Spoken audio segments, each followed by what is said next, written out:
You found the coolest place to be, the PlayStation collecting system. Come on, won't you stay with me? Welcome to the show. Gather round the boys and girls, collectors from around the world. Let's show the people what they need to know.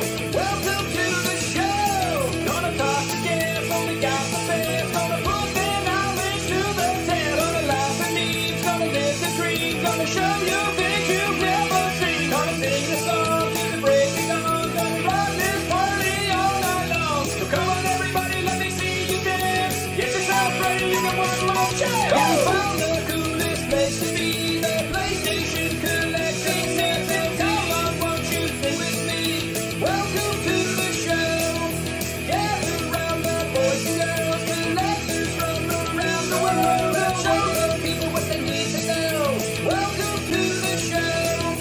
Welcome to the show. Welcome to the show. Welcome to the show. Hey. Welcome to the show. What's going on? Welcome to the PlayStation Collectors Podcast, Season 3, Episode 39. My name is Joe Rad. And joining us this evening for their second visit, we have JRPGLife. We have Dan. Hello. And we have Elisa. How we doing? Good. Welcome back, guys. How you been? Good. Doing well, thank you. Glad to see you. And also, as a special guest, as a special treat, we have a bonus guest, a super duper honest super episode, bonus episode. We got Rectwizard with us as well. How you doing, man? What's going on, guys? Thank you for having me. I appreciate it. Welcome to the show. So, seeing as this is your first appearance, Rect, why don't you introduce yourself first and tell everybody who you are and what you do and what you like to collect? So I'm Mike, or Rectwizard as my handle. I do YouTube content, TikTok, Instagram, a lot of short form stuff. Been collecting for a lot of years, and I collect a little bit of everything, but I'm really into the 6th generation. So I collect a lot of Xbox, PlayStation 2. Those are my two primary systems. A lot of RPGs and a lot of horror games. Those are my two genres I go for.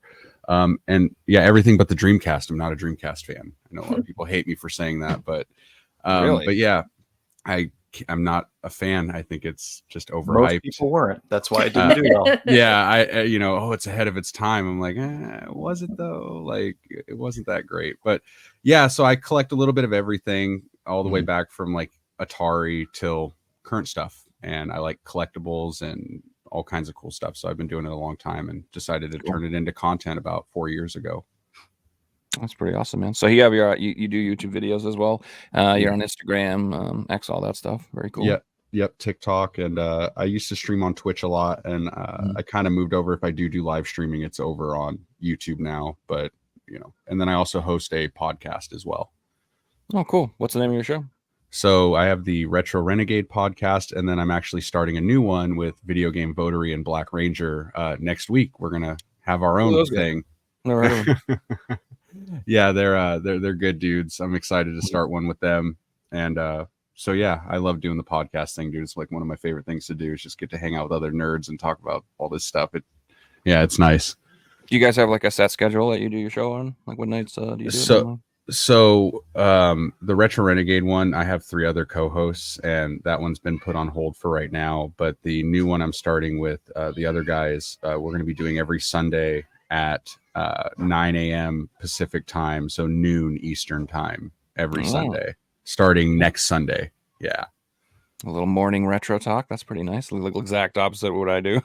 Yeah, I figured we would get it out of the way early in case we all had family plans on Sunday. We could knock it out early, and if we have to go to bed early for work, it doesn't affect that as well. So I decided a long time ago that I could never have I don't think I could do like a morning show because I'm not family friendly. Like I like the fact that I'm late because I swear too much. I'm just being honest. I have a potty mouth, so yeah, I feel bad doing it in the daytime. I know kids would listen to it. People wouldn't be able to but if you're watching it at 10 o'clock at night, you should know better. Your kids should be in bed, so don't feel bad. That's the way. I thought this was a light swearing podcast, so okay, good to go. Oh yeah, fuck yeah. No, yeah. sorry. So You know, if we were making lots of money, I'd be like, "Hey guys, no more swearing," but we don't. So I Yeah, don't care. Do what you want. Anyway, welcome back to the show, Dan and Lisa. How you guys been? Doing well. Great. Thank you. I know everybody. Well. People saw you before the last time, but do you want to reintroduce yourself? Tell everybody what you do. Sure. I'm Dan. This is my wifey, Lisa. And we're JRPGLife. We've been doing this for about 3 years. And YouTube primarily. We do a little bit. We just cross-post on TikTok and Instagram, but our focus is YouTube. And we make game hunting content primarily. And we used to do garage sales, not anymore. And we just have fun going to expos and hanging out and playing video games. And we play video games every day. Yeah. Even though we both have full-time jobs. And this is our passion. That's awesome. Yeah, same here. I have a full-time job and play games, talk games, buy games, research games, sleep. I just can't get enough of it. It's so much fun. Absolutely. So you guys have been going for about 3.5 years, 4 years, you said, on YouTube? 3 years. Yeah, we just hit 3 years last month. So one of the things that I miss kind of is I feel like there was like an era of YouTube where you got to see a lot of garage sailing videos and thrifting videos and stuff like that, and there still is content like that for sure. Yeah, but it's definitely not like the old days. And like I feel like that that time period, like maybe 2014 to 2018ish, 19ish, it's never going to be the same like that, and it's harder to make content like that. I know a lot of people who've focused on that type of stuff. They do not do that anymore at all. It's completely shifted into like, you know, either top 10 videos, reviews, conventions and stuff, because it's just, that's what's relevant now. You could go out making garage sale videos for like weeks and not find anything. And it's like, I don't have enough to make a 10-minute video. Yeah. So, it's funny.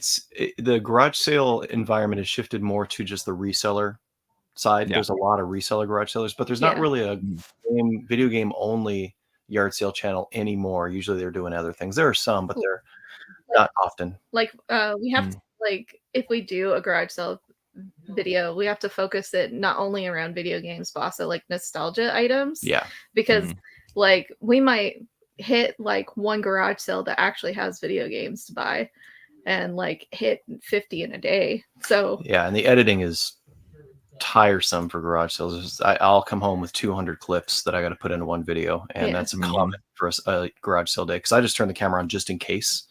And you never know, you know. And the GoPro always dies when we finally get like, like the battery is just like boop, always, or it'll crash, and like, oh yeah, we just picked up this DS Lite and it has a Pokemon Heart Gold in it, but no one saw that because you just gotta believe us. Yeah, that figures. Might as well trash the video at that point.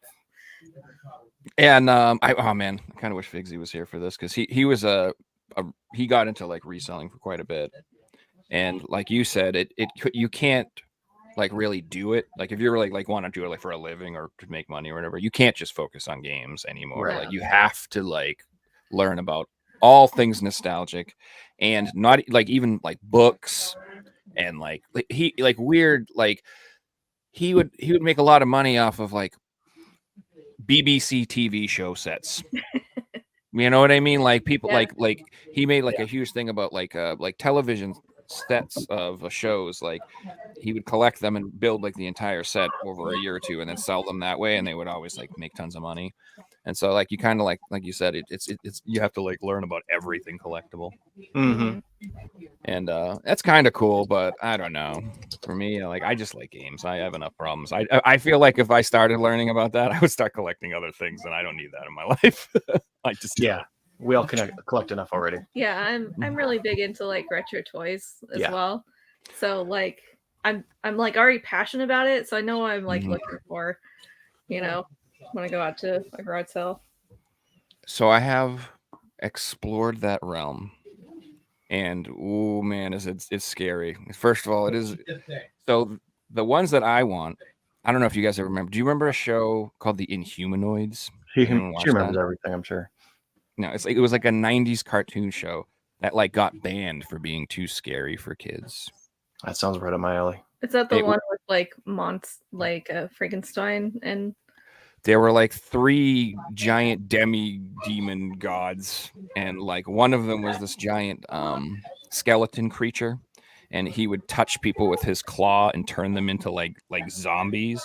But like the animation was like horrific. The person would like swell up and like rip out of their own skin, and big, huge demon horns would come out of their head, and it was wild. And like I don't know, I was always like an edgelord even when I was a little kid. I always anything I wasn't supposed to do, like, I wanted to do that more than anything. So like I have an older brother. He was like 5 years older than me, and I was constantly trying to watch all the horror movies I wasn't supposed to watch and watch all their shows. But anyway, so like when I heard that there was a show that was like banned, I was like, this is the best. So I loved that show, and I have some of the toys.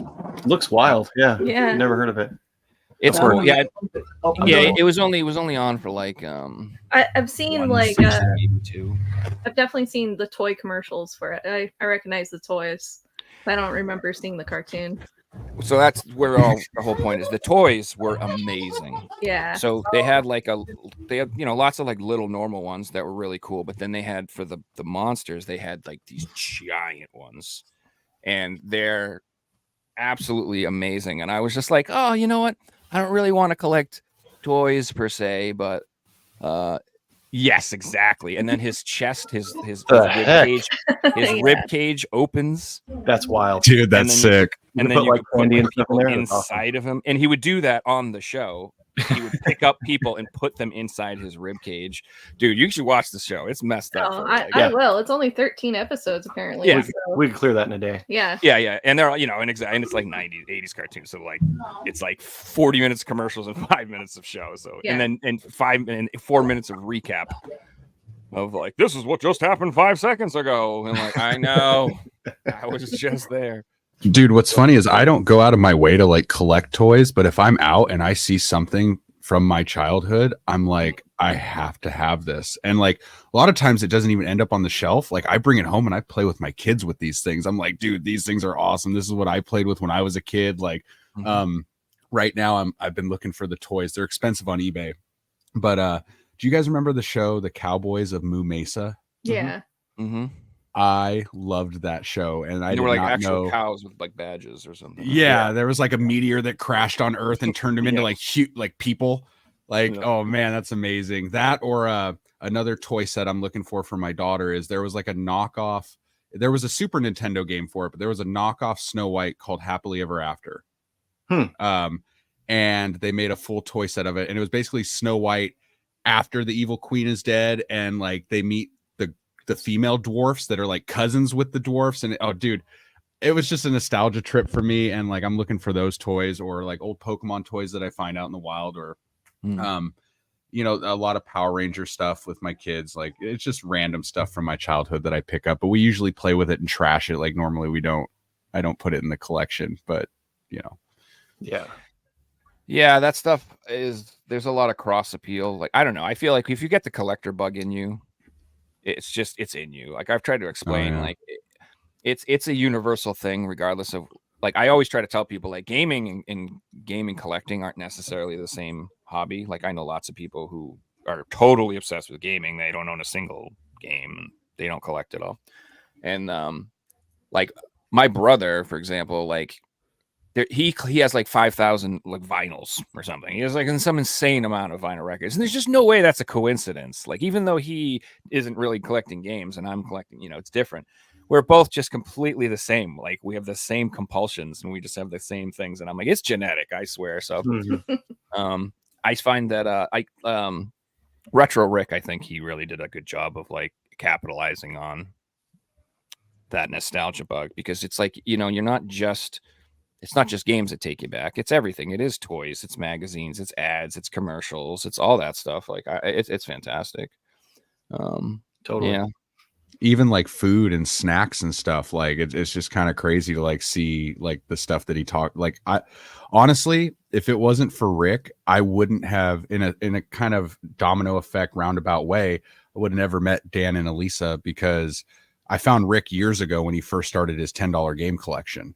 And from there, then there was this random dude's garage that Rick was standing in, and that was good old Mort. And from Mort, it was like Phoenix Resale and the Pixel Game Squad and Caleb and like all these people. And I'm like, I met like the new wave of like YouTubers, because like for years I was watching Jason and Reggie and Adam Koralik and Pat the NES Punk, like for like the last 12 years. AVGN, don't forget it. We all started with Yeah. AVGN. I don't care. I started Every with single Metal person- Jesus.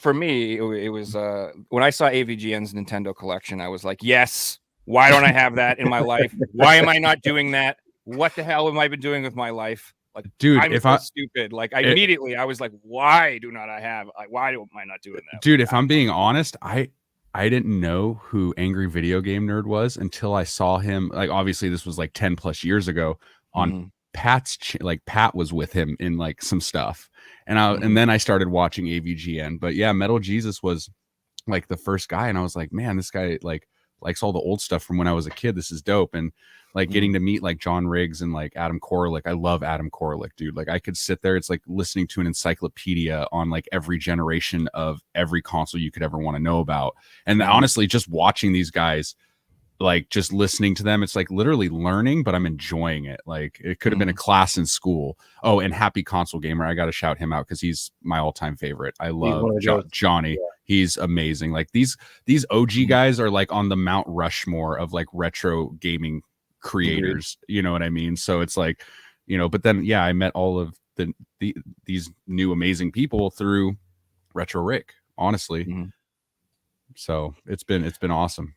So Jason and Reggie and Happy Console Gamer and those guys, like I think that they're so beloved because they were like so genuine at the time and sincere, because they had huge game collections before it was trendy at all. Do you know what I mean? Like not before it was, I don't know, before that, like that fire lit in the public mind about it. They were already into it and they were just doing it to spread like their love and their passion for it.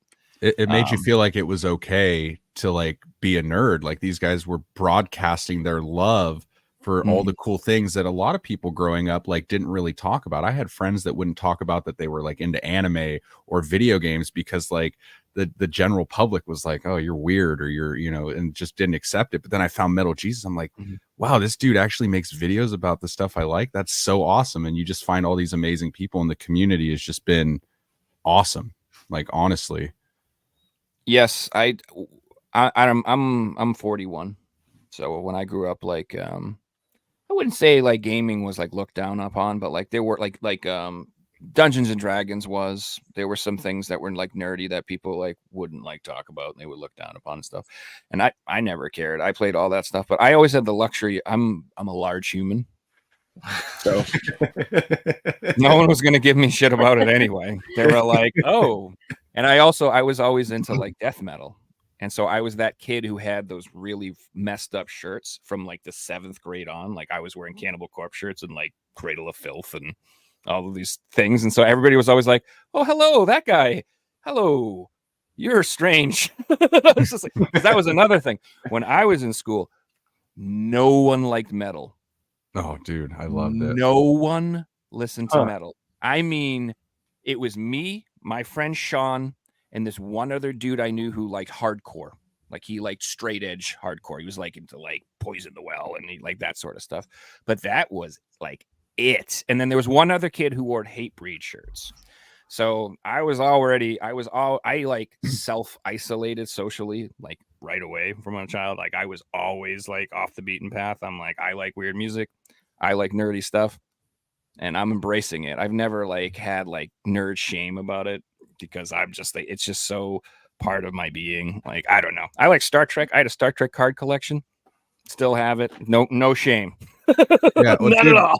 Like, dude, when I was growing up, like all of the kids in my high school were like playing Madden, right? It was like Madden, Call of Duty and stuff. And I was the kid over here who was like, dude, I can be an elf in Morrowind. Like, this is dope. And like my friends are like, what game is that? And I'm like, dude, this is like one of the greatest games ever. And it's like, so you were like the weird kid because you played the weird games, right? And you're not playing Madden. I'm like, dude, I want to be an elf that kills dragons. Like, what's wrong with that, bro? Like, it's dope to me. And I was in a thrash metal band all through high school, and I loved listening to all the 80s thrash bands, you know. So I was wear a lot of denim and a lot of leather, like in high school, you know. So lots of dude. I still got my vest from high school. Oh, there you go, dude. There it is. I still rock it, man.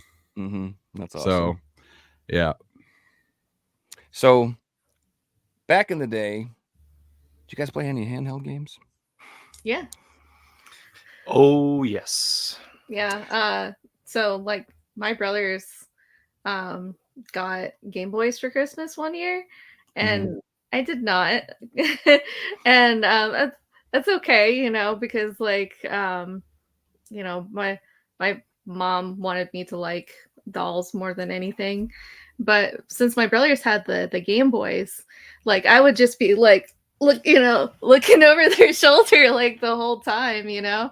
And my brothers were always good about sharing, so you know, I'd watch them play like Zelda and Mario, you know, like Mario 2, Gold Coins. But once my dad like recognized that I really was like into the Game Boys too, like he got me one too. So I was my first handheld was, I got it late because I was poor, and we got the Funtastics Clear Game Boy right when the Game Boy Color came out. So all my friends had a Game Boy Color, and I had a Clear Funtastics one, and I had one game, well, other than Tetris, I had.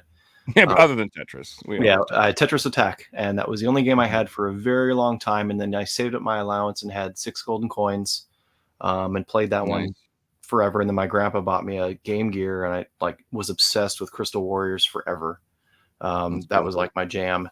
And that was like the first tactical RPG game I ever beat. And then I played Great Greed and Mario, you know, the Final Fantasy Legend 2 and 3. Like, it was just no turning back from there. The Game Boy and Game Gear were like my childhood. yeah, like getting the GBA though was like game changing for me though, because I played the Golden Sun games on it.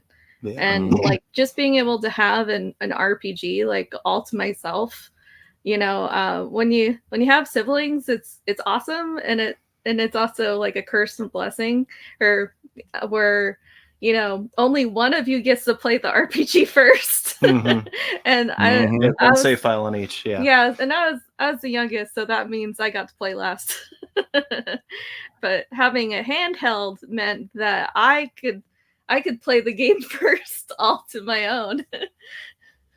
That is a big deal, and I completely 100% feel your pain, because I have 5 sisters and 2 brothers growing up. Wow. And yeah, so luckily, you know, most of my sisters did not want to play video games, luckily, but one of them did, and my 2 brothers definitely did. And so like you said, like if we got an RPG, there was only one system, one TV at a time. Like, it's not like we all had our own consoles. That was not how things were back in the day. You were lucky to have your own TV. Like, it was. So we would take turns playing the RPGs. And for me, it was frustrating, but also like I kind of cherish those memories because I was like really little. Yeah. And like my older brother, watching him play them, like he basically taught me how to read.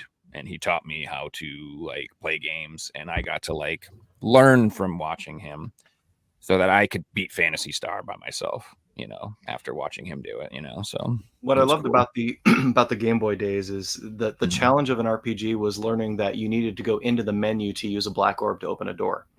And figuring that out didn't make sense for like a year. And you're like, oh, it's just a function of the game that I didn't realize. It wasn't like, where do I go next? It wasn't like, how do I beat this boss? It was like, how do I use the menu to go use an orb? It was awesome. So cool. And you feel like an idiot once you figure it out. And I loved it. Oh, God, I have many NES moments where I was stuck, like, and I could go on. That's a whole other topic. I still never beat Zelda 2.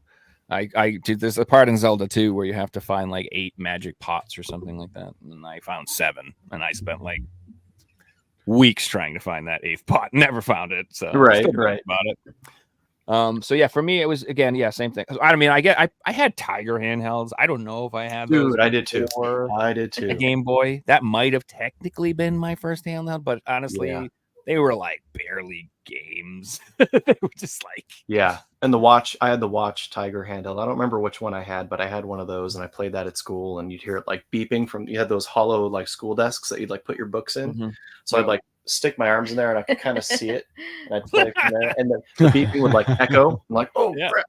Hide the watch, put the books in front of it. Yeah, it was awesome. Yeah, I had the Batman one. I had a Battletoads one. I had you know which one I had I actually really liked is I had Wizards and Warriors. Do you remember that game?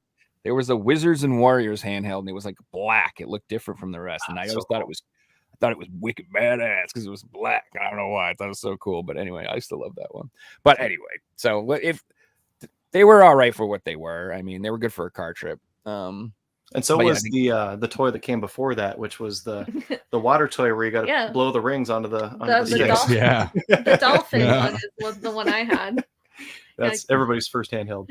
That's you got me there, yeah. It was, and then I think video poker. My dad had one of those things too. And then I think they had like a football game. If we're just talking about history, I think they had like a Mattel football game. Yeah, I still have it where it's like just red lines. Yeah. Mm-hmm. Yeah, that was a big one. I remember being at I think it was a Circuit City in a mall when I was a kid, and they had these like columns that had like Game Boy set up in each side of them. And I was there with my friend like before they came out. When did they come out? Like late 80s? It was like what, 92, 93 or something like that for Game Boy. Like a year before they came out, they were showing them off, and you could play like Ninja Turtles, and it just blew our minds. They were all set up this way, and being old enough to be able to experience the pre-Game Boy was pretty awesome. Yes, I've said a million times that like I am so pleased with the moment in time I was born, because I got to experience gaming from its infancy into what it's become now. You know, and it might be better in 1,000 years, but I don't even care. Like, I was so blessed to be able to have a Game Boy and enjoy that, and then have a Game Boy in Advance and enjoy that, and then a DS and enjoy. Like, we got to beautiful. Like, I'm so happy with the entertainment that we got to experience, and now it's all falling apart. But it was good. It was a good run. That's classic. Dr. Mario right there. That I love. That's like my favorite. That was the game my mom and I played every single night, and I didn't really have any other friends that played it because when I tried to play it with them, I was well practiced, we'll say, and that's still like one of my favorite games ever. Yeah, so for my big Game Boy, obviously Tetris is amazing, but the three that I played the most for sure was definitely Six Coin or Mario Land. That game was one of the best ever. Yeah, I still play that game, still all the time. Like, I'm a huge Metroid 2 fan. Like, I actually do get upset when people like poop on that game. Dude, that puppet commercial is sick, by the way. The Link's Awakening. Like, come on. Yeah. All of these commercials are awesome. Yeah, I've never seen some of these commercials. It's awesome. And then the other game that I just absolutely couldn't get enough of was actually Wario Land. That one. Dude, Wario Land is great. That was one I had on the Game Boy. From that moment in time, like, Wario is my favorite Mario character. Number one. Like, anytime in a game I can pick Wario, I am always Wario. Always. I don't care.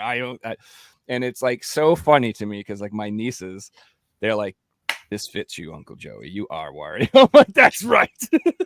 That's right. Now get on my motorcycle. Exactly. Yeah. I don't know. I just always love it. He's a badass. But that game was just fantastic. I thought it was super fun. And then I did have a Game Gear as well, and Game Gear had some pretty sick commercials too. Like, I like this one a lot. So this kid's playing his oh dude, yeah. Have you seen his Nintendo this thing, and he's like, "Man, this thing sucks. It's just not cutting it." So what's funny is he's that guy was colors. Yes. Do you remember this kid was in, well, he's not a kid anymore, but he was in Boy Meets World as one of the bullies. Yeah. And have you seen him now? Yeah, he's all jacked. He's jacked, dude. Yeah. Like, it's crazy. I think he was on like Joe Rogan's podcast. He is super jacked. Yeah. I remember the squirrel commercial. That was great. Yeah, he was one of those actors who like said that he lost his career because he lost weight.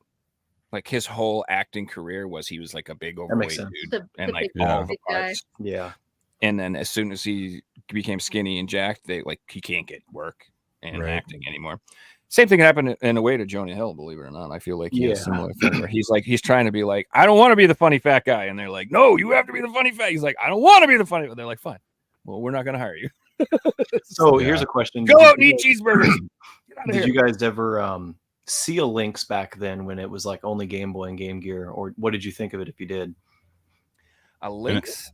Oh, go ahead. I honestly, I didn't even know they existed, dude, which is weird because like one of my favorite consoles growing up was an Atari Jaguar. But I didn't know that the Lynx was even a thing until I was much older.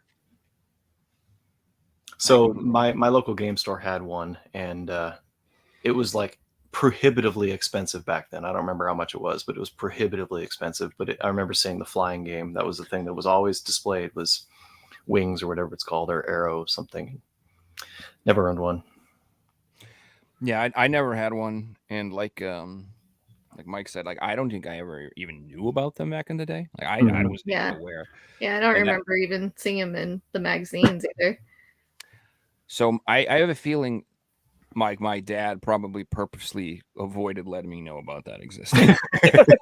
He was probably just like, no, dude, that's too expensive. You can't. I don't even want you to know about that. You'll just ask me for it every day, and I'm just gonna say no. But you know, there was a lot of consoles that were big in the 80s and 90s that I didn't even know existed when I was a kid, because like I had the consoles I had, and I thought that was it. Like when I was a kid, like I didn't know the Game Gear and the Nomad was a thing. I didn't know the Saturn was a thing, but I knew I had a Genesis and I had a Dreamcast, but I didn't know there was an in between. Or TurboGrafx. Or TurboGrafx, like no idea. Like no idea, dude, till I was way older. I mean, I thought that the handhelds was Tiger and Game Boy. Like that was it, you know? Yeah, I remember there was one kid that I knew who had a TurboGrafx, and I went to his house and I played Bonk, and I was blown away. I thought it was absolutely amazing. And again, I was like, Dad, can I get one? And they were really expensive. It was like $600 back then. It was so stupid. Yeah. And you know, we were talking like a Genesis was like $200, $250 or something at the time. $100 for a long time too. Yeah. Well, this was probably when it first came out. So like, this was like when Model 1 was the only one and stuff. Like, so I remember when my dad bought us our first Genesis, it was around $200. Wow. And came with we got Alti Beast and Ghouls and Ghosts. Yeah. Gosh, what else did we get? I think those are the two we got that day. Anyway. Dude, my parents were cheap with the Sega. I mean, I was poor, so like I get one thing all year. When I got the Genesis, my birthday's on the 27th in December, so I got the Genesis for Christmas with like Sonic 2, and then like on my birthday I got Buck Rogers, which is an RPG, and Tyrants, and both are really bad games, for the record. Buck Rogers is collectible though. It is collectible. Yeah, we have it. It's not bad. It's very. It's one of them big old super carts or whatever. Yeah, right? it's big. Yeah, it's a big cart. The big yellow thing on it or whatever. Oh, it's because it's EA. All the EA games have the yellow cart. Okay, gotcha. Yeah. Speaking of Genesis, I have to ask really quick because you two are like huge into RPGs, obviously. And since we're talking about Genesis, do you guys have a copy of Crusader of Senti? No. We've looked at it a few times, but it's just like, We're dipping our toes into Sega right now. It's been like the last year has been our intro into Sega. Like we're almost done with working designs. We got all the important big ones. So now we're looking into the Genesis ones as we speak. I mean, Crusader of Senti is a lot of fun. I mean, it's just a Link to the Past clone, but it's a lot of fun. And my buddy who owns a game store out here, I finally saw one in person for the first time. He had a loose cart, and it was like $500-$600 just for a loose cartridge. And I'm like, oh wow, it's not. I don't know if it's that fun. We have it on the Sega Mini. It's on on that system. I think they might have put it on the Switch Online membership already. We might have, might have played that out there. Okay. Yeah, unfortunately, that has a lot of things going. It was a really good game. It got released really late in the life cycle, and it was one of those damn cardboard ones. So those cardboard ones, I feel like, fetch a pricier price because it's just hard to find them in better condition. Like even Phantasy Star 4, I think, is more expensive because it's cardboard. And so, you know what I mean? Like, I hate that they did that. What a tragedy. They had the best cases in the world, and then they just drop the ball right at the end there with the stupid things. Yeah, dude, because I think Crusader of Senti CIB is like $2,000 or something like that. Oh. Like, yeah, it's insane, dude. That's like it's really up there. Yeah. Yeah, Genesis collecting's pretty intense. Which is why I picked the PS2. Because my most expensive game is like $900, and that's for Kuon. So it's a lot cheaper than a lot of other consoles like Holy Grail. You know what I mean? Yeah, the Saturn's been expensive, but man, it's been a fun one to look for. That one's a scary one to dive into because of the price, dude. And only the RPGs, of course. So Yeah. it's prohibitive. Yeah. Oh well, I'm just funny. I've been playing a lot of Saturn games lately too, and you know, I've been emulating them because that's I emulate a lot, and then I decide if I want to buy something after. I'm not. I know that people like don't believe people like that exist, but I do exist. I actually emulate games, Yeah. and if I really like them, I'm like this. I have to have a physical copy of this. Like I just have to. I mean, there's no more Robo. Blockbuster. Yep. Oh yeah, she played through most of Solo Turbo on her phone. Well, no, I wasn't sure if it was gonna be worth the price because it was like what $200. Yeah. When I was looking at it, and like I put an emulator on my phone and I played a few hours of it, and I'm like, yeah, I love this. Yeah. You know, went on eBay and bought one. Yep. But I like shmups, and it ain't just RPGs that are a problem on the Saturn, sir. So I was like, oh, let me look at it. Ah! Dude, one of my favorite shmup, my Yeah. favorite shmup of all time is probably Dodonpachi, and I have the Japanese one, and it's so good. So I totally get it. Yeah. That is absolutely hands down one of the best shmups ever made. Yeah, I actually, in the store I was shopping at the other day, I just saw a copy of Magic Knight Ray Earth for the Saturn. And it had the original artwork and booklet and the disc or whatever, but it was like in an aftermarket shell or case. It was still a long box shell. It just was a reproduction one, but everything else was original. And I think they were still asking like $400 to $500 for that. Well, and which I don't know if that's a good price or not, but that's real good. Yeah. The fun part about the working design stuff is they make variants on the discs have different. Okay. So Magic Knight Re-Earth has 3 different discs, one of each main character. Yeah. So if you want to go like completely insane and throw all your money in the garbage, you got to collect all the variants too. And they did the same thing with Lunar and Lunar 2 as well. And those ones have a ton of variants. So it's just crazy. We paid $4 for our Magic Knight Re-Earth, so we're pretty happy. Oh, $4! How long ago was that? A couple of years. It was early in our channel. We found a $4 pop. That you're mixing our RPGs. Oh, I'm sorry. You're right. It was We got a different. Let me show you this. So it's a rare RPG on. Oops. Don't worry, just video games. Just that. This is the one we got for $4. So my bad. So this is tell them what it is. It's one of the most rare RPGs and limited print RPGs in existence called AW Phoenix Vesta. This is the Asterisk War series, and this one happens to be sealed. We paid $4 for this one. It's worth about $1,100. So, oh my goodness, man! So the story behind it, we made a whole series on this early, like the first year of the channel, because we were completing our Vita set during the first year. And not 3DS. We had to focus on one. And so we found a pop at a garage sale. This lady was from GameStop and she was selling her whole pop collection. And we went there early in the day and bought some video game stuff. And we came back later at the end of a garage sale and we're like, well, how much for all the pops? You know, and we know nothing about pops. We didn't know anything about pops, but we have a friend that owns a comic book store, and he's like, "Yeah, if you can get them all like $4 a piece, then I'll buy them off you." Then I'll buy them off of you, like kind of thing. So we bought all the pops, took them home, and we scanned all of them to look for like variants, you know, to see if there was any like, you know, crazy rare ones. And one of them was crazy rare. It was a Greedo, original run blue label Greedo. Oh. Okay. And it was worth $1,200. Goodness gracious! Dude. I think it was 14 at the time when we made the video, and so we took the pop to a convention and did a straight trade for this. Retro Respawn ended up trading us for it, and they sold theirs for I think $1,000, and then they have these for like $800 now. But Dude, that's like the best feeling, right? When you go out into the wild and you find something that you might not necessarily care about, but it's worth a lot of money and you could turn it into something you actually care about. Like that's the best feeling in the world. I bet you when you scanned that pop, you guys were like, holy cow. Oh yeah, we turned the camera on.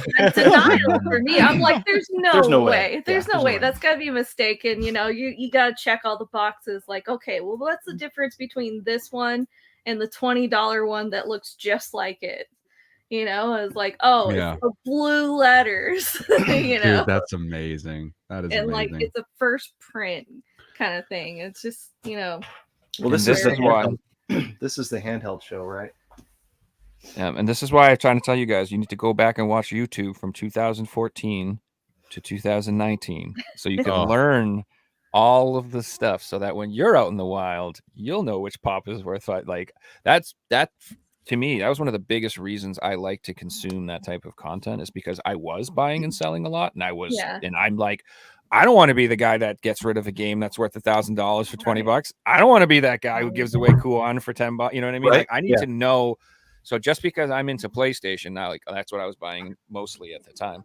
I'm like, I need to learn more about everything because I'm getting Nintendo stuff. I'm getting all this stuff, and I just need to know. Like, I need to know if I have a 5-screw game, what that means. I need to know these things. Like, even if it's not what I'm collecting.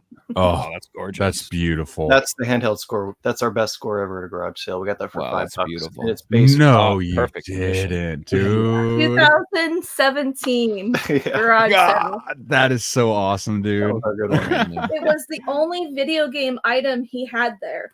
No, he had just PS4 games that I gave him like $10 each for because I wanted this for $5. And it was like just above my head, you know, because that's where like I'm 5 feet tall, he's 6'4", so like Daniel like reaches up and pulls something down, and I'm just like, she's shaking. Like, go to the car. Go to the car. So what's it worth now? Oh man, I don't know. You're like, you cannot make this deal. You go in the car while I talk to this guy. Man, you're gonna give us away. That's so have a good nuts. Face, you know, I like turn like ghost white and start shaking. 700. It's worth about 700 right now. God, that's awesome, dude. I love that. That's so freaking cool, man. But speaking of handhelds, the very first handheld I ever owned was a Game Boy Color. I played a black and white Game Boy at my aunt's house, and obviously it was Tetris. It was my great aunt, so she's old. All she had was Tetris. Didn't really care about it. But then I got a Game Boy Color. And honestly, you guys, like I'm not the biggest into handhelds, if I'm being honest, but the Game Boy Color era for me was one of the greatest childhood memories I have, because I lived on a street growing up where there were kids from corner to corner.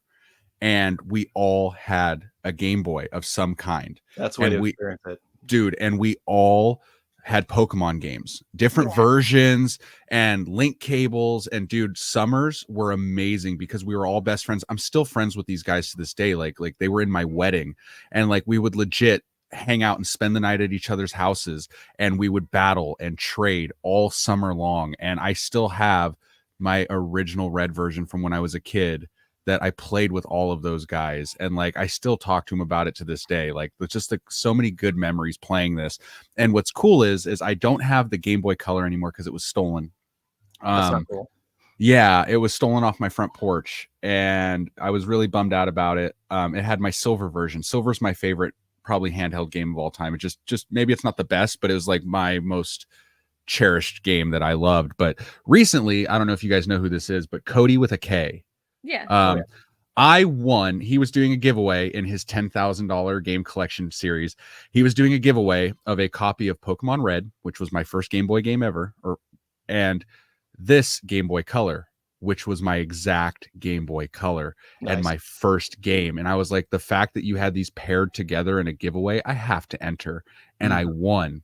That's and awesome. I gave it to my 3-year-old daughter, and it's her first handheld. And like, it's just like, I don't know, man. It means a lot. Like, my 3-year-old looks at it because she has a Switch Lite, and she looks at it and goes, Dad, it's broken because it's not lit up, you know?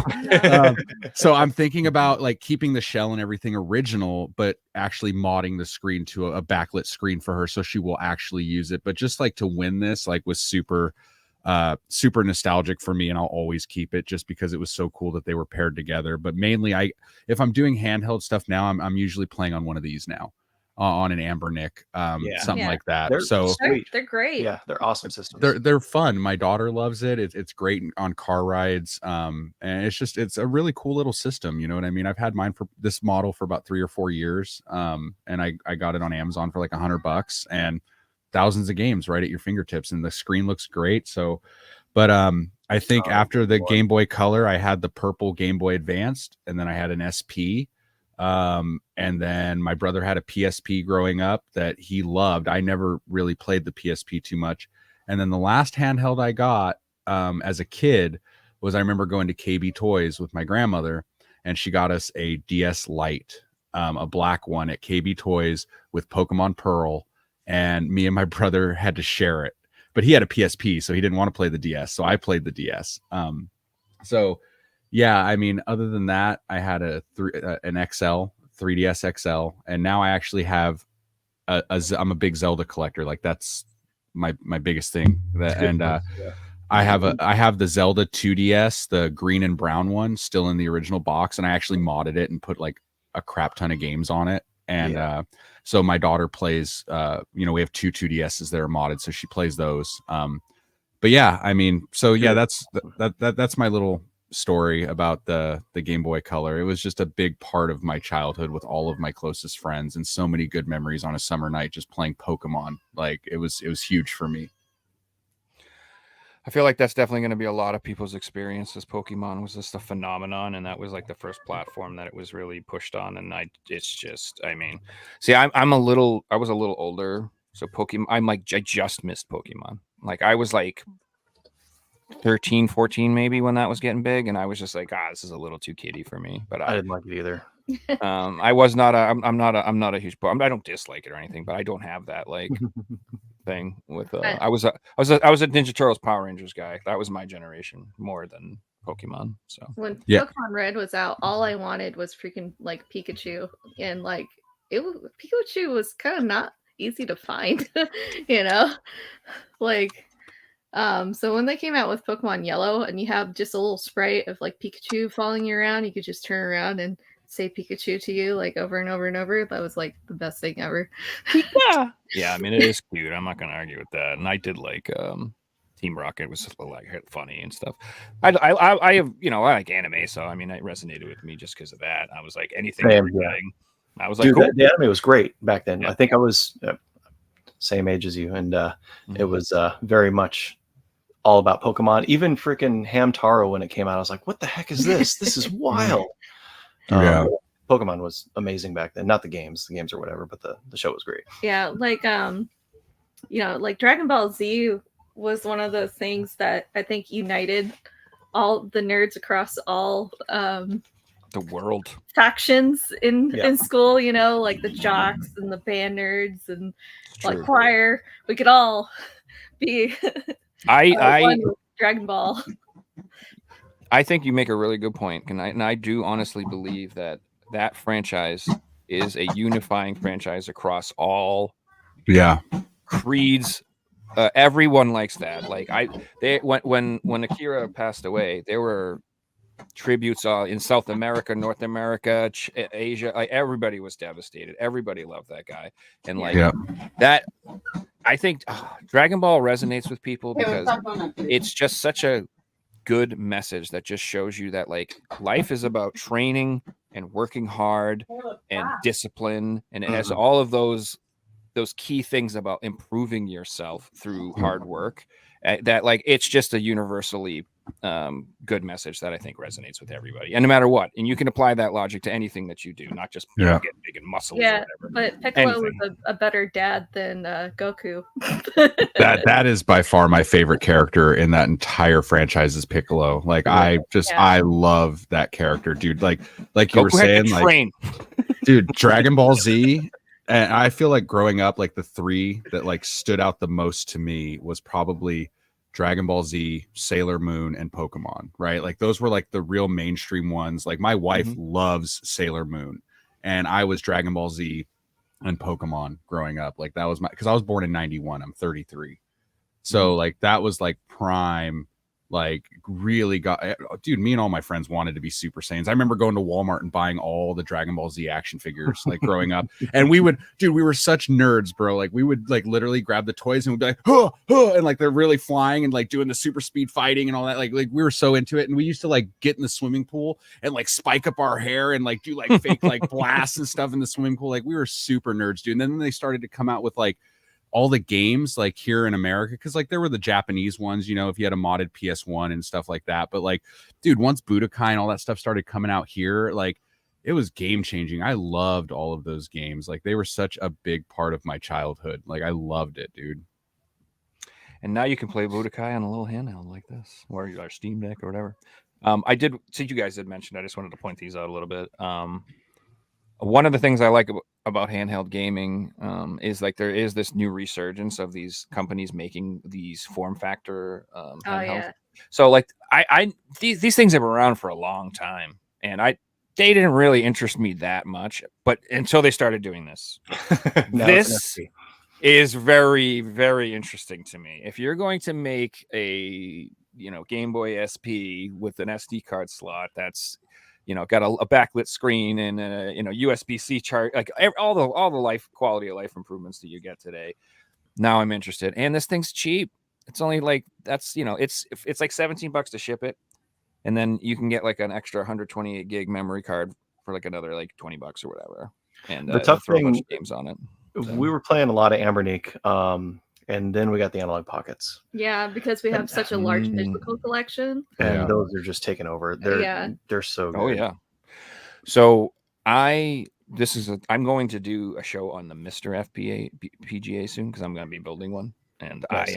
I've literally been obsessed with that thing for like the last month. I've just been researching and getting files downloaded and getting ready, and I'm going to build. Oh man, I cannot wait. But one of the things that I am very intrigued by is the fact that they're using it in handheld now. So they did make that FPGA analog pocket. That is really cool. It's such a sweet system. It's perfect. I'm hoping that we get something like this. This is kind of where I'm going. I want to get like an SP with that. And then I don't know if you guys saw. Let me see if I can find this. I think I have this one too. I think the analog pocket is such a unique console. The fact that they have all these adapters to play any handheld console you would really want to play from your childhood is like such a sweet idea, and how they were able to make that work. Like it's just because they're all, I'm assuming most of the handhelds, whether you're playing a Lynx or a Game Gear or a Game Boy, I'm sure they all have different architectures, right? And for them to like be able to come up with a system that is able to read and play all the different architectures across so many different generations, it all on one console is really extraordinary. It's really cool the way that's going. I love that. This interests me a lot too, as I want them to start using FPGA technology to make handhelds for like the Saturn and for specifically like this, like because I don't know if you guys have emulated a lot, but emulating Saturn games can be kind of annoying because you don't have that gamepad 99% of the time. That's not what you're going to get. You're going to get the 4-button layout with the LR triggers. So you don't have that. And certain games are meant to be played with a certain interface, and this is one of them. Like I don't want to play Saturn games on anything other than the 6-button gamepads. Like I don't want to. Like I really don't. Like so. Like these are very, very intriguing to me, and I feel like eventually, I mean, it's got to happen. When Nintendo and Sega and some of these people, they have got to pull their heads out of their asses someday and release their own version of something like this. Like I'm blown away. Like why does Nintendo want to do the Switch Online service to sell us games when they could be putting out one of these things every 6 months? They could be like, here's a Nintendo handheld Capcom version, all our Nintendo NES Capcom games. Here's a Konami one. here's a licensed NES one. They could have one of these things coming out every 6 months. Or what they could do is they could have one that's like a base model and it has internet connection and you can go on and use your Nintendo Switch Online service on it. Or maybe you can purchase downloadable packs of games because of licensing issues, because, they're not going to put like, Konami, and they're going to be like, we want our 5 cents per download or whatever. So whatever. My point is, like, I don't understand why they don't market and use this stuff when there's clearly a huge desire for this stuff. Like, it blows me away. I think it's because Nintendo makes more money suing all the people that make these things, and they do they though? Do they? I mean, I guess. Maybe. I don't know, man. I feel like in my head, right? Like, there are so many things that I'm like, with Nintendo especially, I'm like, if Nintendo only did this, it would break the internet, right? Like, I'm sure there's things you guys can think of, like, if Nintendo came out with this, people would lose their mind and throw their wallets at Nintendo. But for some reason, they don't do like the obvious, right? Like, their online service is garbage, like, honestly, compared to any other competitor on the market. There are games that I'm just kind of like, don't get me wrong, like, I'm not the biggest into Paper Mario, right? But like, there are other games for GameCube that I would have much rather seen, and we might still see them, right? Like, I'm still waiting for like a Skies of Arcadia. I don't know if we'll ever see that, but like a Skies of Arcadia like remaster on the Switch would be pretty dope, dude. But I don't know, man. Like, there's a lot of things I wish Nintendo would do, and they would clean house, like. But it's Nintendo, dude. They run to a beat of their own drum. So I don't know. I love these things. Dude, I love the Super Famicom style everything. Yeah. Yeah, that's dope, dude. And it's like the form factor of the controller. I just like these companies, the Ambernick's got it right. These companies got to figure it out. Real quick, I want to read Mario for $5 said, remember the prices of Dragon Ball VHS tapes when they came out? Yeah, dude, I do remember, man. Dude, people still ask a lot for those. Like, they're up there. I have a couple of them still from like the Great Saiyaman and Majin Buu era, just like randomly from when I was a kid. I don't know what they go for, but whenever we have time in the podcast, speaking of VHS, I have something that when we do the pickups later, I have something that Dan and Elisa need to see, because they might even have this, but I was blown away when I found this from Japan, and it has to do with anime VHS, and I think you would get a kick out of it. Oh. Well, let's we got a lot of other handhelds to talk about. Let's just move on a little bit. Did you guys have a Game Boy Advance? Yes. This is one of my favorite systems of all time. It is such a comprehensive library. Nothing else has come close. You can do everything on that thing. Minish Cap. Was awesome. Minish Cap is like real good. It's my second favorite Zelda of all time for sure. Although, I mean, I love Zelda. I'm a 2D Zelda guy, first off. I'm not really into the 3D games. I'm obsessed with the 2D games. Tears of the Kingdom is so good. It's not. I don't dislike it. I just I don't know. It's intimidating to me. Games when people are like, I've been playing for 200 hours and I've only done 8%. I'm like, oh, fuck that. No. I don't. So that'll be a retirement game, and I literally I will or a vacation game. I actually I looked at my work the other day and I have 260 hours of PTO.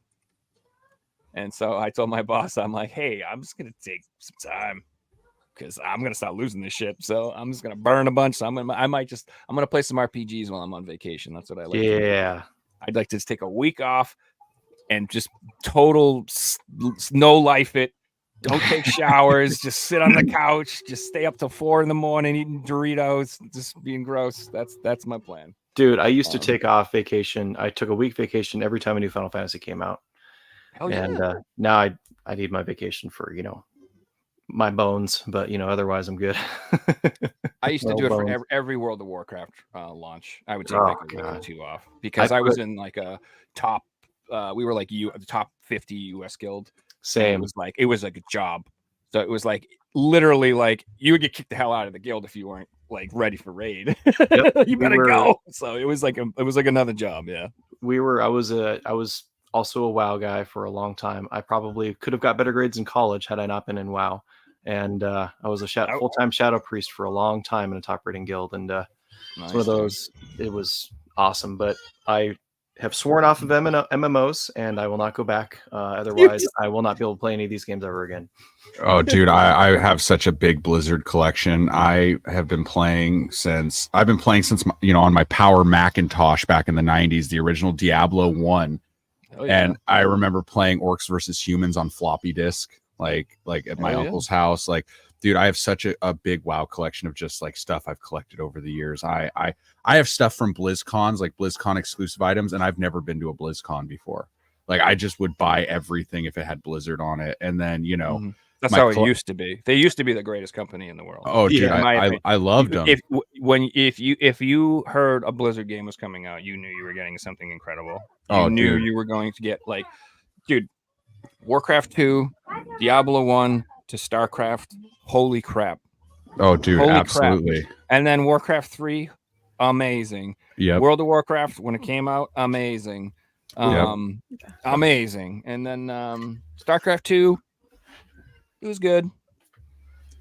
Diablo 3, that's when it all started to kind of... Random MMO question. Did you guys ever play Ragnarok Online? No. I played... I was when World of Warcraft came out in 2005, right?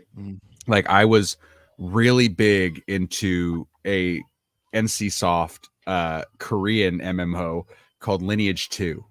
And I played Lineage 2 up until Cataclysm was ending, and that's when I jumped into World of Warcraft. Was right at the end of Cataclysm, beginning of like Mists of Pandaria is when I started playing WoW, because I was really into Lineage 2 for a lot of years. That and like Star Wars Galaxies was another big MMO that I played.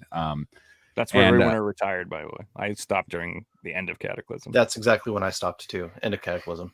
Yeah, and you know what's funny, dude? I really liked Mists of Pandaria, and I was like super pumped for the next one. And then Warlords of Draenor came out, and I'm like, this is dog shit. Like, this is really bad. And I quit playing it. And then when WoW Classic came out, I no-lifed the hell out of WoW Classic. And I literally, like, this was before we had kids. And my wife, like, I was eating dinner at the computer desk. Like, I felt like I was back in high school playing MMOs for the first time. Like, I couldn't get enough. Like, played in like a top rating guild, was really into it, played a priest for the very first time. Like, I was just really into it. And then I just kind of realized that I don't have time to play MMOs anymore with two kids and a full-time job. It's like, I can't dedicate my life to no-lifing these games to be somewhat competitive in them anymore. It's just not reality. You know what I mean? Yeah, this is a topic I could talk about for hours and hours and hours and hours and hours and hours. But I will just say this. WoW is not healthy. No, it's not. It's not. It's really not. So it is fun. Oh, man. If you want to have a lot of fun and you got nothing else to do, it's cool. But for me, it became something that interfered with my actual life. Same. Yep. Yeah. 100%. And that is when that's not cool anymore. When I got to the point where, like, do you want to come to your cousin's birthday? And I'm like, no, I got a raid tonight. have to I have a big test tomorrow, and I'm just raiding. You know, dude, that's crazy, bro. You want to go to Bruins games? Free tickets, front row seats. I'm like, no, I gotta raid. You know, it's like it would literally, and because I was an officer too, and like you feel there's all this sorts of social anxiety and social pressure. So it's not like I tried to explain to people. I'm like, if I don't play tonight, 40 people can't play tonight. Yeah. What server were I'm you in? running the raid. What server were you in? Storm I Rage. started off on Lothar, and then we transferred to Shattered Hand. I was in Tyranny. That was my guild. I was in Paramore. Oh, Paramore. I absolutely know who Paramore is. Yeah. But dude, that was like a common thing for a lot of people. You guys were way better than MMOs. Kill It With Fire way back in the day. Yeah, that was good times. Dude, we were server first on our server, though. We got all the. I got Death's Demise. We got all the. I had all the. So that's the thing. It is addicting, bro. If you are in the elite and you are getting those mounts, You know, it will, check every day to see where you rank against other Shadow Priests. Yeah, that was good times. But dude, like, did you guys ever see those videos there's a particular one that Happy Console Gamer did where he talks about his period of his life where he was playing Final Fantasy 11 and how he'll never play another MMO again because of how unhealthy his life had become playing Final Fantasy 11.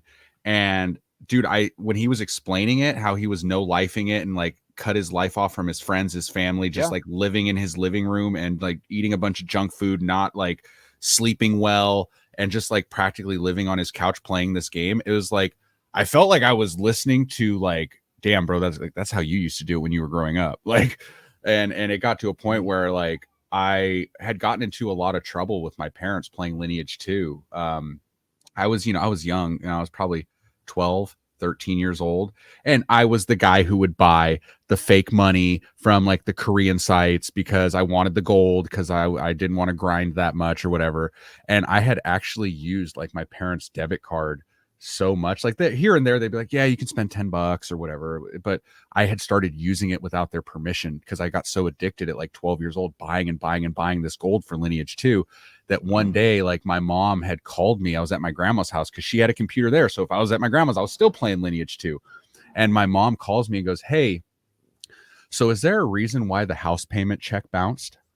And I'm like, and she's like, why did you, like hundreds and hundreds of dollars I spent and didn't even realize it. And that was the moment where my parents like stepped in and took the computer out of my bedroom and put it in their bedroom. And like, if I was going to play, it was on their time and on their schedule. And it was like, so MMOs just got to be really unhealthy for me when I was a kid. And it just, I had to step away from them, dude, if I'm being honest. You know what I mean? I do know. So I think this is the progression I went. I started off console gamer, had some handhelds, and I always thought handhelds were like kind of like inferior. They were always like they're on the go, they're not as good, but they'll do. And then I moved into like the PC master race, and I'm like PC. And that's all I did. And I missed, like I've regretted this. I missed the entire Xbox 360 PS3 generation for console gaming. Really? Played like nothing. So I have a nice PS3 collection, and I played like 2 of them. I still haven't really. With NES, like she skipped NES. Just missed it. She was with Amiga. Yeah, I was in Europe. That's cooler though. Amiga's cooler. I was living in Europe when the NES came out, and the Amiga was popular in Europe. So when we came back stateside, everyone had an NES, and I was just like, but the graphics are so much better on the Amiga. You're right. It was. So we had I did a show with some people from Romania, and like they like in Europe, like nobody had nostalgia for the NES because it just nobody had it. Like you said, it was all Commodore 64, it was Amiga, it was ZX Spectrum, it was all like those home PCs. That's like what they were all nostalgic for in the 90s, because it just wasn't really available in a lot of the countries. And then in South America, they all have the nostalgia for the Master System because that's all they had. They didn't have really anything else. That's all they played. So it is cool, like regionally, what people have nostalgia for. Yeah. But yeah, so I eventually, now in my wise old age, I have actually come to the conclusion that handheld gaming is the superior. It is the best play. It is the best. It is better than anything else, because it is the only type of gaming that exists that still allows me to be social and interact with my family and still be a weirdo who plays games all the time. It lets me do both. I can actually hang out in the living room, talk to my fam, talk to my girlfriend, watch TV, eat dinner, whatever, and just play a game on a handheld. And it's like not bothering anybody, and I'm not taking up the TV. And it's just, I just love it. And and then my girlfriend, she's got her own handheld, and she's playing what she wants to play, and I'm playing what I want to play, and we're watching what we all both want to watch. It's just it's a very social, antisocial and social thing. Whereas opposed to like VR, I feel is the total opposite. Like when I play VR, I feel terrible because I'm literally completely ignoring my entire life. The actual universe. I am ignoring reality itself. I'm literally in another realm. And so I like that, and it's fun, but I feel guilty. So that's why I love handheld gaming, because it's just so sick. And especially if you're if you're like into retro games, man, is it sick right now, because you can just sit there. Like I got a Steam Deck. I don't know if you guys have a Steam Deck. We do. Yeah. Yes. And again, I didn't want to get. I want to talk about consoles, the actual handhelds, before I got into the Steam Deck. But it is. If you're into retro gaming, oh my god, is this thing the best? I've played more retro games since I've gotten my Steam Deck than like ever before in my life because I'm just constantly cycling through them. Oh yeah, dude. Like I played so many Saturn games recently. I don't know. I just like I'll pick a console and just play games from that console for like weeks and weeks and weeks and weeks, and then just be like, oh, Dreamcast time. Even though I know Mike doesn't like it. Well, because the Steam Deck is easy to mod, right, and make it basically like an Ambernick, right? Like you can put RetroArch on it, real easy. Yeah. Okay, yeah, and I also heard a lot of people were taking them and modding them and putting Switch games on them, and it runs better on there than on the actual Switch. Well, it's Linux based and not Windows, so it's pretty easy to work with. Okay. Yeah, I don't condone. I never ever pirate a current system, just so you know. That's like where my moral stance is. Like I do not download anything while it's in its current life cycle and available to purchase. I agree. Like I will not download and emulate Switch until they're no longer selling them or something. You know what I mean? I don't think we have. I don't think we've emulated anything that's current. No, the last thing that when the Wii was out and was like current, that I did mod my Wii because I was broke. You know, like I didn't have any money. Like one of my friends modded the Wii for me. So I did mod my Wii U, but same. I only burned Wii games onto it. I bought the Wii U games for the Wii U. And then what I did is I put a hard drive in there so you could just stick in your Wii games and it just burns them to the hard drive. And I sold my whole Wii collection when I did that. And so I still have a physical Wii U collection for the Wii U, but then I have it modded for Game Boy and for Wii. Yeah, I have a modded Wii U and a modded Wii with like thousands of retro games on there. And dude, they're great. It's awesome. Yeah. Oh yeah, dude. Modded Wii U. I highly recommend people doing that. They're cheap too. You can get a Wii U for like $100. Get a hard drive, throw it on there. Yeah, dude, you can do a lot of fun stuff with it. So during the same like time, I had a PSP. Like, so I had a Wii. PSP. That's a great transition. Same time. And I had a friend mod that too because like I got my PSP from GameStop like used, and it wasn't like quite out of the life cycle yet. It was before the Vita. But I feel like the PSP had like a long life cycle, right? And anyways, one of my friends modded that for me too, so because I was broke. PSP is glorious. It's something that I feel like even though I've played a lot of, I don't go back to enough because there's just so much. It's like we have every RPG released on it, and I just want to play all of them. Yeah. So that's where so there's two things I think the PSP does amazingly well. It's RPGs, obviously. It is just it's absurd how many there are, and really good ones too. Yeah, like there's some stinkers, but dude, like the Trail series, the Ease series, Lunar, there is the Star Ocean games. There are some bangers on that system. And then it's got like a ton of awesome racing games. If you like, I was hoping you'd say that. Yeah, it's some of the. It has Split Second, which is one of my favorite racing games of all time. Yep. And dude, like I love all the Need for Speeds. Yeah, Outrun's fantastic on it. It's so good. Yep, Outrun's on it. Like literally everything's on it. So those are my two favorite things for that system. And the one analog thing is a little meh, but like I use the actual D-pad for the most part when I play PSP. I rarely use that thing. So yeah, I mean there are some games where you need it, but like I find that most of the time I don't need it. So. Oh, I have a handheld question for you guys. So one console that I had missed, and I know you guys love it and you make a lot of videos on it. A Vita, right? Like I kind of want one, and I've kind of wanted one for a while, but I also am not going to get into Vita collecting, so I'm going to mod the hell out of it and just put the games on it. Right now, can you put not only the Vita games on there, but can you put PSP games on the Vita as well? Oh yeah, their store is still active. You can still buy PSP games on the Vita online store. Ah, okay. In a roundabout way, because the credit card, checkout stuff is kind of weird. Okay. And then last question about it. I know that there are multiple models. Like the first model has the OLED screen, right? And then the That's my later favorite. models do not. That's So her favorite. that's the very first Vita model is the one you guys recommend picking up? I do. She likes the slimmer model. I like the slim because it's lighter weight and I have really small hand. I wear kid-sized gloves.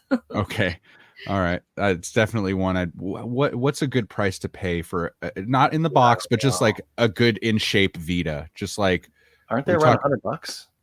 That's not too bad. We're not sure what the current Yeah, they're pricing about is. $100. But I would just keep an eye on your local listings, wait for it to pop up on like Facebook for dirt cheap. What sucks is like, so I live in Northern California and like I'm about an hour from San Francisco, hour and a half. And like here, it is impossible. Like it's not impossible. It's very hard to find good deals on anything locally because there is a very large community of resellers and they swoop up a lot of the good stuff on Facebook Marketplace very quickly. That or the people selling this stuff think that all of their stuff is worth gold. And they want DK oldies pricing.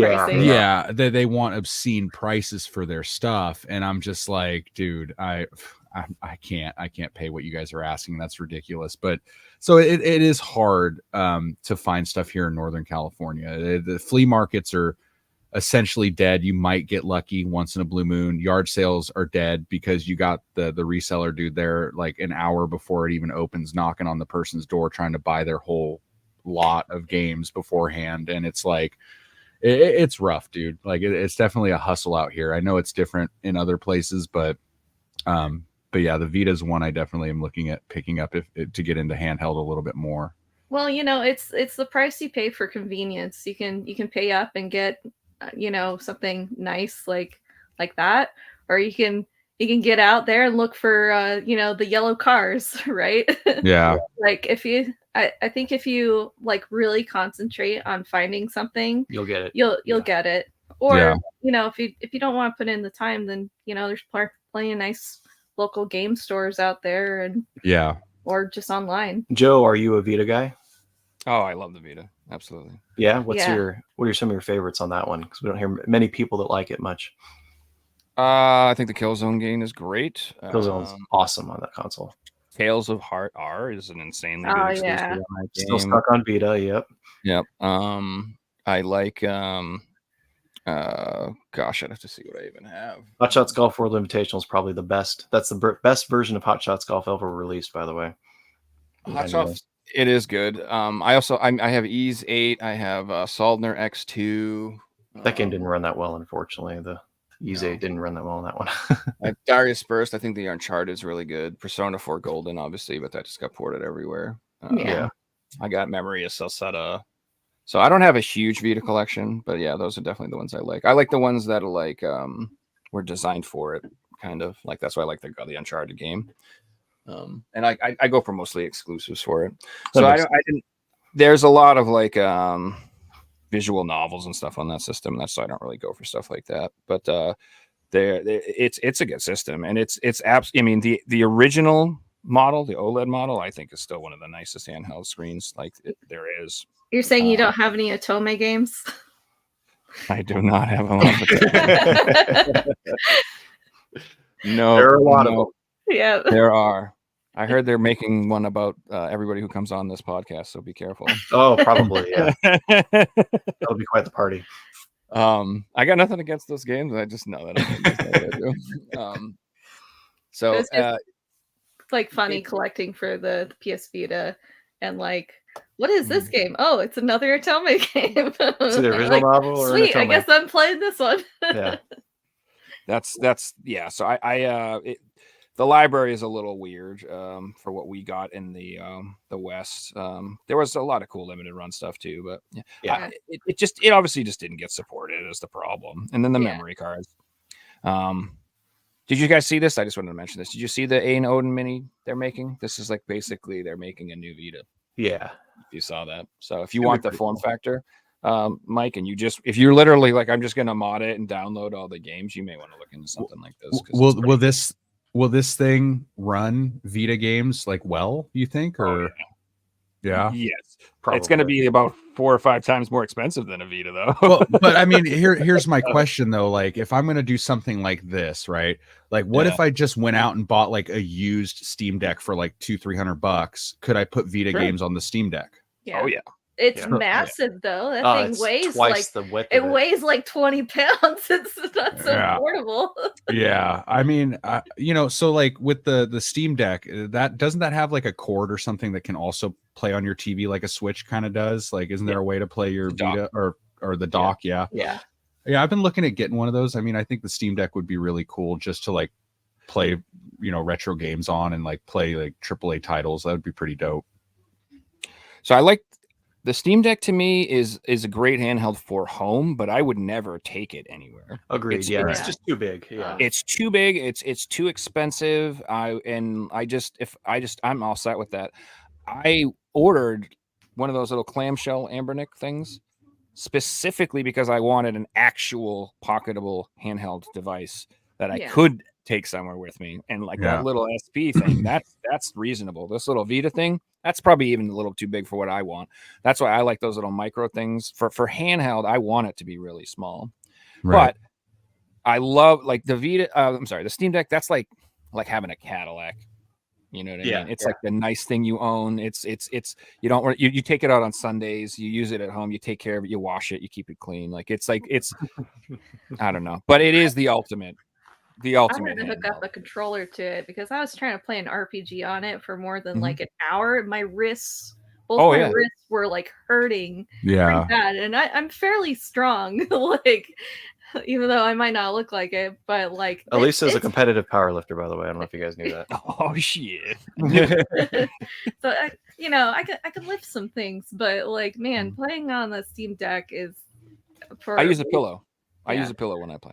We have the Volare pillow. In my lap. I freaking love them. Yeah. And I put it on there because it's like you said, if you just hold it, it is absolutely too heavy and you will like get tired holding it. Oh yeah, dude. I had never actually seen one in person until Mother's Day. We went to a retro game store in Sacramento and they had a Steam Deck for sale and I'd never seen one in person. This thing's freaking massive, dude. I'm like, holy crap, dude. Like, I could totally get it. It would probably like playing in handheld mode. It'd probably just be uncomfortable after a while, unless you were using some type of lap pillow or desk or something. And but it's definitely one I've been considering for one day. But a used one, I don't need like a $700 brand new one or the newest model or anything like that.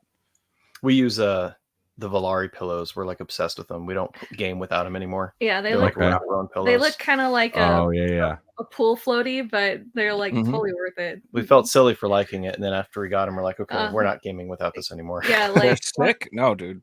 Once you're over the age of like 30 and you're gaming for more than an hour, you need like to prop up your wrists ergonomically, So that's a whole other topic with handhelds. Is I use grips on like everything. I don't know about you guys, but like, I have a handheld grip for my 3DS. I have a handheld grip for my PSP. I have a grip for my Vita. The only one I don't have a grip for is the Steam Deck because it's just fine. It's just fine. Yeah. It's the tank. I can hold that thing, no problem. But the smaller ones, I do need to like get something for, which I'm actually really excited too. Why? You guys, do you do Evercade at all? No, I'm not a fan of the stick. No. So, I mean, the D-pad. There's a lot of things that are, criticizable about it, but overall, I think it's a great system. And I'm just really excited because they came out with a new grip to hold it in Tate mode, so you can actually play like this now. So they have that. So I just pre-ordered that. They're coming out in June. But yeah, that's like that was the reason. That's what sold me on getting one of these. I didn't get into this until they announced this like special edition one, and they said that they were adding the Tate mode so you can play Schmup sideways. I was like, okay, I'm sold. That's cool. You have the flip grip for the Switch, right? Oh yeah, absolutely obsessed with pinball games. Yes, so amazing good. for that. Yeah, amazing for Shmups. Mm-hmm. I absolutely love the flip grip. I think that's like a must own. Did they come out with an official one for the OLED ever? Because I have Fangamer has it. They do have one finally. Yeah, because I ended up I got the original one and Same. then I ended up getting like one off of Etsy for my OLED because it didn't work on the OLED one, and I was addicted to it. Like I can't go back to playing shmups Right. the regular way, like a peasant. Absolutely not. But then it gets into that whole, what do you use for your Joy-Cons for the grip? Because I hate actual Joy-Cons. I think they're too small. Yeah, I don't mind them. Same. They're small, but I don't mind them. I'm So gonna I have had- to pick your guys' brains about Mhm. shmups because that's one category of games that I've always wanted to get into, but Mhm. I'm not super huge into sci-fi. I like high fantasy, elves and magic shoot 'em and up. stuff. So Mhm. what would you say? Like, I mean, you can answer this later with DM or whatever, but I want to know some of the like really good ones for like more modern consoles that's like fantasy themed, like for shmups. Get all the What- shoot 'em up. Like you The probably like modern Oh, consoles? Death Smile. Death Death Smile. Smile, that's one I was looking at because like Yeah. 360 is hot right now, and I thought about getting a copy for the 360, Well, they but just ported it. To Yeah, it's on Switch. modern it's on consoles. Switch. Yeah, it's Yeah. on Switch. Yeah, that was one I was looking at for sure. Get all the Cotton games. Okay, Cottons, I would recommend. Yeah, I mean, I don't know how old you want to go, but like Elemental Master and the Genesis is a good one. The Gunbird games are kind of like that, I'd say. Gunbird, yeah. Dragon Spirit, I think it's called. For NES. Your dragon. Vertical, yeah. There's a few that are fantasy Okay. based for sure, but for me, it's like shmups. Whatever. I don't care if it's a cute 'em up, a demon, a spaceship. I don't care. Just let me dodge them bullets. For me, You know, a good one is here, Joe. I'm sure you've played it. It's what is it? The Maid. Yeah, that's what I was just Oh thinking gosh, of. I'm trying to remember the name. Toro? it's Milkshake Dragon Maid. No, Blah, blah, No. No, it's not the Dragon man, Maid it's one. gonna drive me nuts. it- I'm hoping you've played it. It was a play-as-you release, and it's really good. I think I can hear the theme song in my head from the anime, but I don't remember the. Miss Kobayashi's, Miss Kobayashi's Dragon Maid. Yeah, Oh yeah. I Yeah. heard that one. That's a good that one. was a good one. Yeah, that one is very odd that is a shmup. Right. If you've seen the anime, the frick does it have to do with shmups? Like I They're dragons. Yeah, I I mean, get that's okay. something- Yeah. Same thing goes for You to Kill. I mean, like, it's a visual novel shmup. That one, it was hilarious. I remember I was hyped for that, and I remember hyping that game up in other people's channels, like, "Oh, this game looks so good! I can't wait for it to come out." And then it came out, and I'm like, "What the hell is this?" It's so weird. I was like, so I, when I heard it was a visual novel with shmups, I expected it to be like a shmup with maybe like a 5-minute cutscene or something. No. It's like 45 minutes of visual novel and then 5 minutes of And then a shmup and little then shmup, 45 minutes of this, and then all of a sudden you're playing a shmup. It's very weird. I mean, I enjoyed it. Like I'm into strange, unique games at this point. Like I like games that are kind of like, well, Yes, I've never played anything else like this, so at least I'll give it that. That's kind of cool. Incorporating visual novels into other, that can be good. Like I just got those I'm not saying that. Utawada Mono. Yeah, Oh yeah, you're way better at that. You should have been here last week when I tried to do that. Nice and slow for the for Utawada Mono. I speak Japanese, so it helps. But yeah, otherwise it's. I definitely think that would help. Yeah. But yeah, those are basically visual novels and then some strategy RPG every once in a while. So it's kind of like similar in that way. And those games are dope. So The recent weirdest game I've ever beat in my life it's called Murder by Numbers, and it's a visual. It's Ace Attorney meets Picross, and I'm a Picross, like I'm obsessed with Picross recently, and that was a super fun one. Nice. Yeah, I've heard of that one. A lot of visual novels are like one of my weakest genres. There's so many of them. Like I'm similar to the anime. Like I like anime, but I only know like maybe 2% of what's out there. Like, which is still a lot, but the anime. there's so much. It's just it's a lot. Oh God, I lost my train of thought. So we talking about Square Enix? Well, we want to do the quiz first. We should do the quiz first. Then Do we'll the talk quiz. about Square Enix. All right. Well, this was we're going past 2 hours, guys. I hope you're. We haven't talked about Saturday. it's Saturday, dude. That's Like, right. That's right. It's a good show too. All right. So let me Yeah, all the way up here. All right. It's quiz time.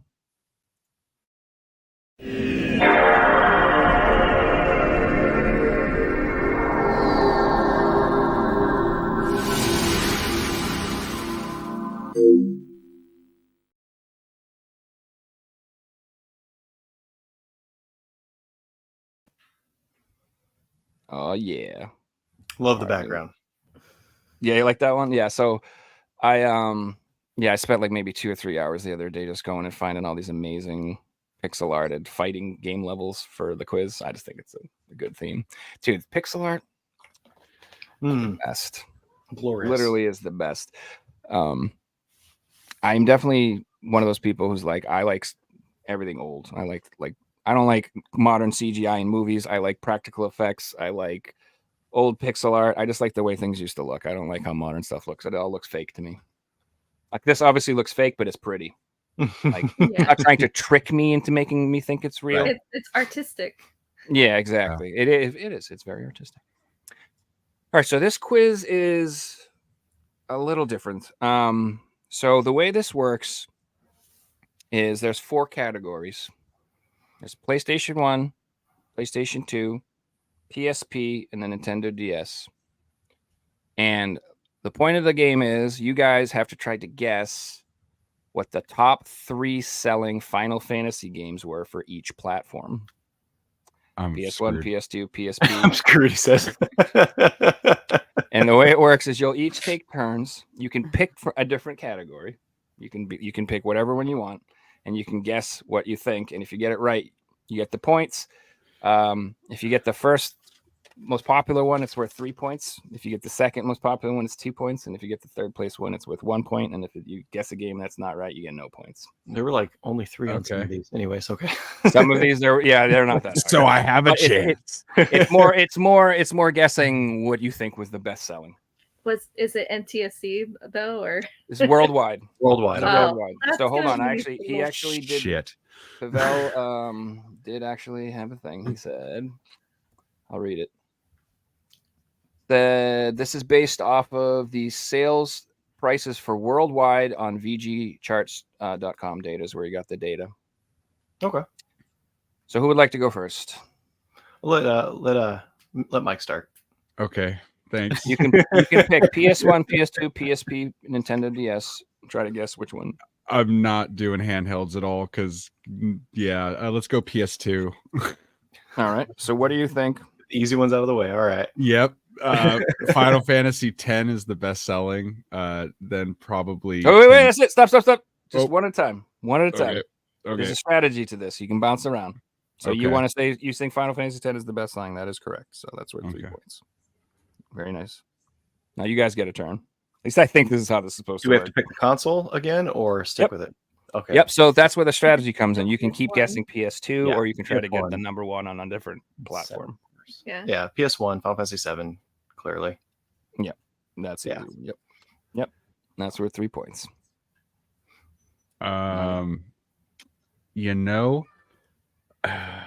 Let's go PS2 again. I'm going to say 10-2 probably sold better than 12. Oh, fuck. Sorry.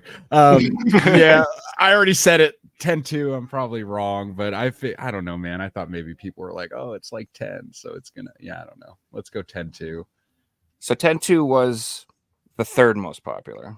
Okay. So you get 1 point. Okay. So we have to pick a best. We can do DS or PSP for the best. I think PSP we know. Yeah, I think PSP is. Is it? Oh, yeah. Okay, PSP. All right. Crisis Core. Crisis Core is number 1. Very And nice. I don't even know any other Final Fantasy games on that console, dude. We'll go PS1, and I'm gonna say it's not Chocobo Dungeon 2. You are correct. I would say probably Dan's favorite Final Fantasy 8. It's probably the next best one. I think that's third. Really? No, I don't think so. 8 was worldwide number 2. Yeah. Okay, I was like, Because man, people bought it before some of them didn't realize it. Oh yeah. Yeah. that was my thought. I was like, ooh, Yeah. dude, 7. There was so much hype for 7 that people just Mm. bought 8 without even like looking at it. They were just like, oh, Right. 7 was great. Exactly. There was a lot of hype for it, and then they were like, "Oh," and I was like, "Yes." All right, you guys. The DS. DS is kind of tough, in my opinion. It's obviously.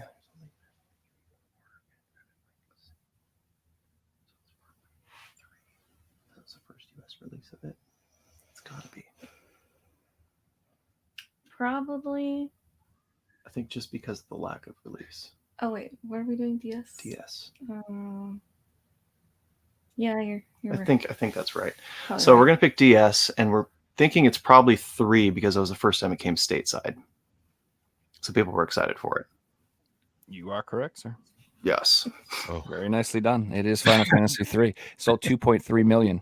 Oh yeah, I have the numbers. I should probably be giving them. You took the time to write them down. I should probably say, yeah, that one sold 2.3 million. It was number 1. we'll go PS1 again, and I'll say 9 is a clear choice. Are we doing the spin-off side games too, like Chocobo Dungeon and all that, or is this Top just 3 like sold. the... Just the top 3. Oh, it's sold. just the top 3. Okay, so yeah, 9. Yes, 9 is the third popular one. You are correct. Okay. So we've already got the tops. So now we just got PS1 is done. PS1 is done. Okay, so So I If can we do actually show the little, PS2 again. show the little answer. There you go. we'll do PS2 so we can take it from them. Oh, It's it's It's the gonna be strategy, 12. dude. 12. It's number the, 2.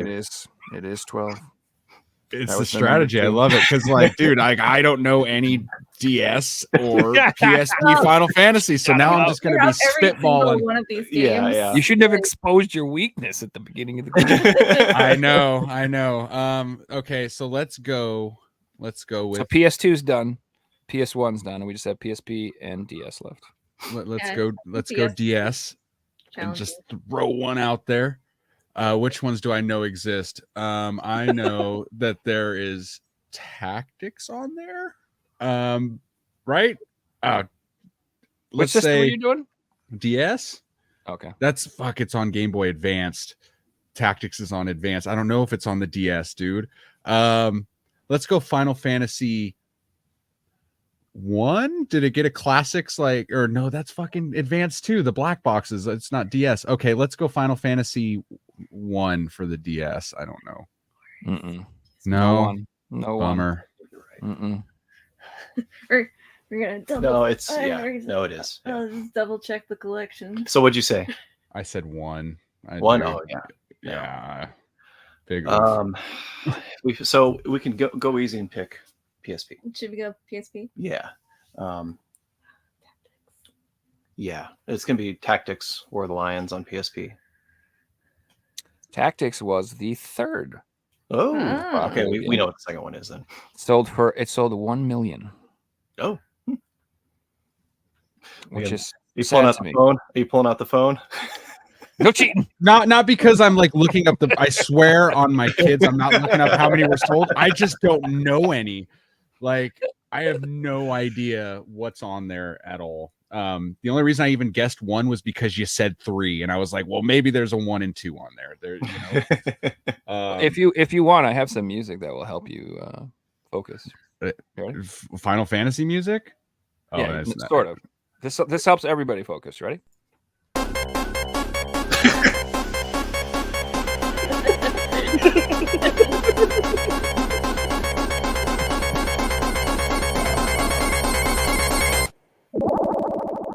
Sonic is drowned. It's the Fi- worst. fi- It's like the worst. It's like worse than an alarm clock. Oh, it's so like the worst. Oh, man. I guess let's do DS and let's throw out. I liked it on the GameCube. I'm sure it's a different game, but Crystal Chronicles, Echoes in Time. Huh.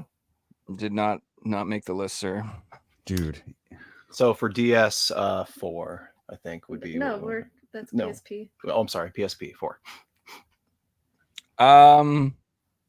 It's not PSP 4. For the second Really? one, really? Mm-mm. No. Wow. Mm-mm. Because we already said Crisis Core. Mm-hmm. And, Handhelds. This one surprised me too. Let's put it that way. It's your turn now, Mike. Oh, okay. Let's do the DS again, and we'll go with 4. He's stealing your answer. It's definitely right. I'm swapping consoles. That's a good move. It on the DS, Final Fantasy IV was number 2. Okay. So 1.2 million. Score. So now we only have 1 left on the DS and 1 left on the PSP. Oh. Oh, yeah. Duh. Dissidia on PSP. Nailed it. That makes sense. Yeah. That is it. I don't even know if this game's on here. But let's go Final Fantasy 6. Is there a 6? Did they put 6 on there? On what? On DS? On DS? Shit. Don't know. I think it's maybe in a compilation, but that's not the right answer either way. No. So we got the first and the second one on DS, right? Yes, 3 was number 1, 4 was number 2. So it's probably it's got to be, because it's not going to be Revenant Wings. Or Echoes in Time. It's going to be... I don't know. It's pretty obscure. Yeah. Throw it out there. It's probably Tactics A2. Mm-mm. Really? Nope. I love how the PS1 is like so easy and the DS one's so hard. Yeah. It could have been Revenant Wings. I know 12 was up. I mean, go ahead. Yeah. All Your right. guess, Mike. Let's do... And Rings of Fate sold horribly. It's got to be Revenant Wings, I guess. Let's do the DS Final Fantasy Revenant Wings 12. Is that That is the answer. Really? It is actually Revenant Wings. According to this, it says Wow. it sold 1.04 million. It was the 3rd most popular one. It is not a good game. Huh. So that means our final score, we have Rectwizard with 10 points, but with a whopping 14 points. JRPGLife. Well done. Very nice. Well done. Well done. Hey. That was a fun one. Dude, that was fun. That was good. Yeah. That was a good time, dude. I love it. Yeah, when Pavel was trying to explain, he's like, "Here's the quiz." I was like, "Huh? What?" like literally, I'm like, I don't even know how to ask this question. It's so funny. Like, I keep forgetting Dissidia exists because we own all of them, and I don't like fighting games, so I didn't play any of them. Yeah, they're just sealed on the shelf They're fighting games, so or whatever. It's that's like I said, I was surprised because I'm not a huge Dissidia fan. I just don't really, I'm not really into that game. Did you ever play Revenant Wings? Have you tried that one? No, never even heard of it. It's like an RTS tactical weird, but it's just Vaughn and Pinello. It's really weird. and they're playing kids games that they're Did you like hear that? pretending. Yeah. What was that noise? You know, like some sort of alert or something. Seems like. It was like Metal Gear sound. Oh my God! No. It's Radical Reggie. What's going on, man? Yo, What's up, dude? guys? How's it going? I think I can turn my camera on now. I just wanted to make sure I had good signal before I turned my camera on. But yeah, so you guys, I wanted to join you guys earlier, but I fell asleep because the convention just took a lot out of me. I was like, oh, go That's to what bed. they do. Yeah. Yeah, it's pretty intense, but I found some good stuff, which I'm happy about. So yeah, man, I'm just glad to be on the stream with you guys. Glad I was able to make it Hell somewhat. yeah, dude. glad to be here. Where are you at right now? What convention?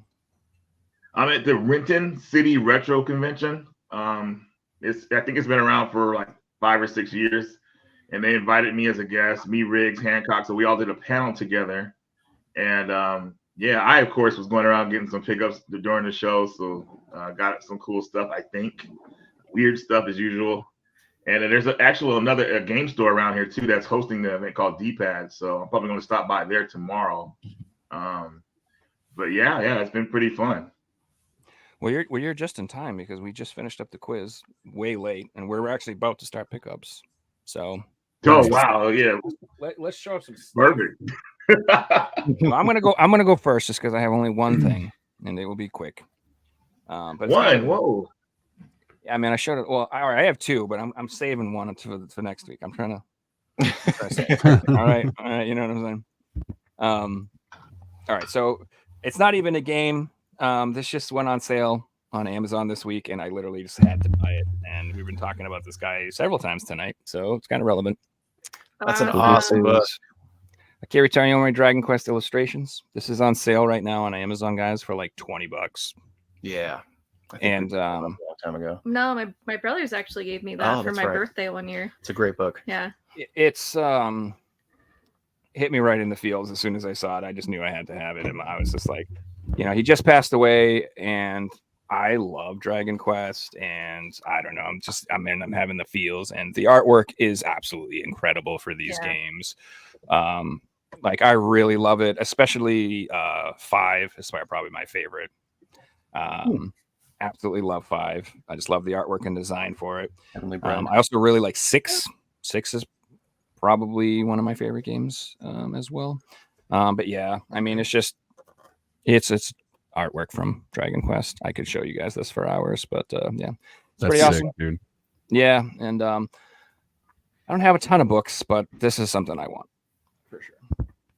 So, right on. In honor of Mr. Akira. So, Mm-hmm. who would like to go next? We can, since it looks like Reggie's peeling stickers off. and Rex is MIA, so yeah, let's go for it. Oh, I'm back. I forgot I had some more stuff that I got to. Cool. I went nuts this last 2 weeks, dude. Well, good, because I only got a book. All right, we got a little stuff. The first thing we got is this is a PAL edition Astral Chain big box. Dude. Oh, nice, dude. That is awesome. I think I saw that in one of your most recent videos. It is. Yeah. We picked it up at an auction for $60, and it's obviously. Dude. Oh yeah, beers and beers. bits and beers. Yeah. We're super stoked for that. The regular game's like $60. I know, right? That's awesome, dude. Hell yeah. That's a great game. So I was like, yeah, that's still a good price. Yeah. That's 100% going to be worth a fortune in the future. Yeah. That's like one of the, I don't know if I call it a hidden gem. I feel like everybody who's into the Switch knows about it, but I don't know if all the normies know about it. That's a great game on the Switch. Mm-hmm. All right, what do you got? I'm gonna do pink-haired theme. Tomba. That's a heavy I right finally there. got it. Yeah. This game is weird, by the way. There's one of the early levels. You're basically eating mushrooms to make that flower either happy or sad. It's really weird, but it's pretty good. We've all been there. Yeah, It's relatable. So this was just an upgrade because this actually has the poster, which we're pretty excited about. So love that I game. have that poster. That's awesome. Nothing was cooler than the X-Men in the 90s. Literally nothing. She's getting me into it, so now I know a lot about the X-Men. Thanks to I her. watched all the cartoon back in the day. He hasn't seen any of it really. Do you know what? There's a couple sick board games for X-Men in the 90s that all have come with figurines and stuff like that. Oh, dude, I wish I had mine still. Yeah, if you're into board games, I would check that out. It's really cool. I play a lot of Marvel Snap. I know there was a dice game like in the 90s for X-Men. That's pretty expensive. I mean, there is dice, I know. But this is I just remember there would be figurines and there was cards and they had abilities, and I used to love playing it. Oh my God. So cool. Continue with pink-haired theme. We have Izuna. Our copy was loose with the printed cover, so we got a CIB. Yeah, it's an Atlas game. So now we have both. Got us. Right on. And then this is another RPG that we were missing on the Dreamcast. So shout out to Dreamcast. Oh, one of my favorite animes ever, dude. The music is fan-freaking-tastic in this game. Yeah, is that right? Lotus War soundtrack. Yeah, dude, such a good anime. Yeah, that was one of the OGs, the originals. It's like World of Warcraft in an anime. Right. It's dope, dude. Yeah. Another heavy. Well, kind of. Say that name. So the first Atlas release for PS2, I think the game was. Yep. It's a horror / RPG. Yeah. So we've been excited to play this one. We've just never seen it in person, so now we finally picked it up. You pronounce it. Tsugunai. Tsugunai. Tsugunai, yeah. Super cool. So we haven't played it. Is it good? I didn't like it originally, but I got it when it first came out back in the day, so I wasn't used to it. It's probably actually a good game, though. I mean, Atlas usually is very picky about what they publish, so. Yeah. And the last one is something I have to shout out Reggie for because I didn't know about it and then I finally saw it in person. I haven't played it yet, but we finally picked up Oh man, Freelancer. Lancer. Yeah, One of my favorites. I am stoked. The red cart, the whole style of it. So picked it up sealed. Yeah. And I can't wait to play it. I get the intro music stuck in my head to that constantly. Yeah. Because you broke up. So good, dude. Oh man, that game is fantastic. So if you want a trick, there's like you can pick different types of orbital shots or whatever. Mm-hmm. Use the heat-seeking one first. Okay. The one that just aims at all your enemies. Like, yeah, makes the game so much easier. Everything else. Yeah, way easier than everything else. Heck yeah. That's all we got. Very cool. Oh wow, Nice Awesome, stuff, man. dude. Quality. Who'd like to go next? I can go if you guys are cool with that. Yeah, come on. All right. So the first thing I got, it's not video game related, but I thought, Dan and Elisa would really appreciate it because I loved it when I found it. I got this collector's box from Studio Ghibli for all of the VHS tapes. Oh, Nice. Wow. And on the back, Love the case. Oh. Aw. and it's like a suitcase, and you can put all your VHS in it, which is super dope. I was so happy to find it, dude. It was great to find. Bring it that. to your friend's place and watch VHS with them. I love it. Right, dude. It's so awesome. Okay, so I'm gonna rattle off the 360 games really quickly because there's a bunch, and I've been hitting GameStop really hard on the 360 games, dude. So, all right, so quickly, Brutal Legends, Gears of War 2. Hey, you can't go quickly about Brutal Legends. We got to stop and No, say how good That Brutal game is Legends. awesome. It's a great game. Hilarious. Absolutely. That's perfect proof that it doesn't have to be expensive to be great. Like that's a cheap dude. game, and everybody should play that game and buy that Jack game. Black It's is great. freaking Well, amazing. that's the thing, dude, is like I want these 360 games to actually play them and enjoy them, and I'm grabbing them now before prices get ridiculous, and I'm not going to end up getting them. It's right. So we got Ninja Gaiden 2. We've Fucking got hard. Lord of the Rings Battle for Middle Earth 2, Bayonetta, Risen, The Darkness. That's a good Hmm. one. Mike Patton, baby. You We've know, like got Mike Patton does the monster voices in that game. The guy from Oh, Faith No More. He's like my favorite. Oh, really? Yeah, I'm like a little like I'm like a fanboy for Mike Patton. Like for real. Like I am.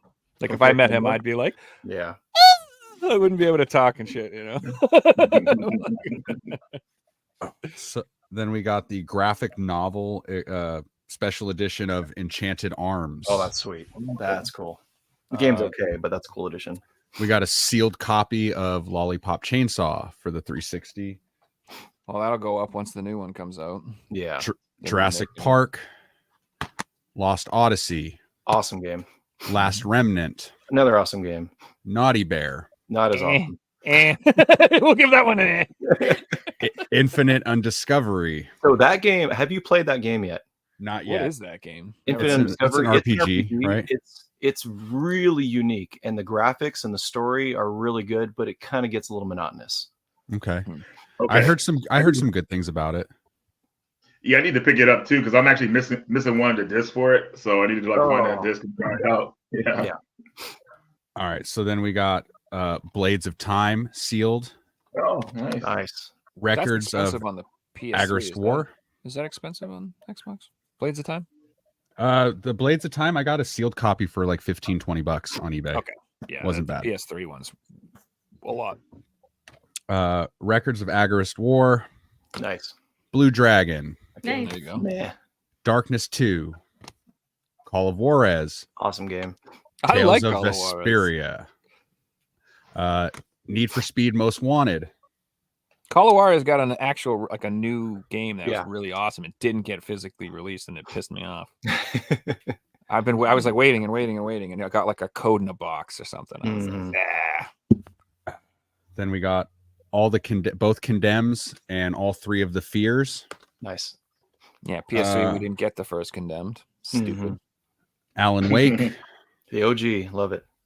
Resonance of Fate, That game is awesome. I love that That's game. really cool. Yeah, lots of Is that, crazy is that stuff. the gun RPG one where Yep. you're like, Yeah. yeah. It That doesn't tell you how to play at all. You got to kind of figure it out. It's real good. Yeah. it looks Um, cool.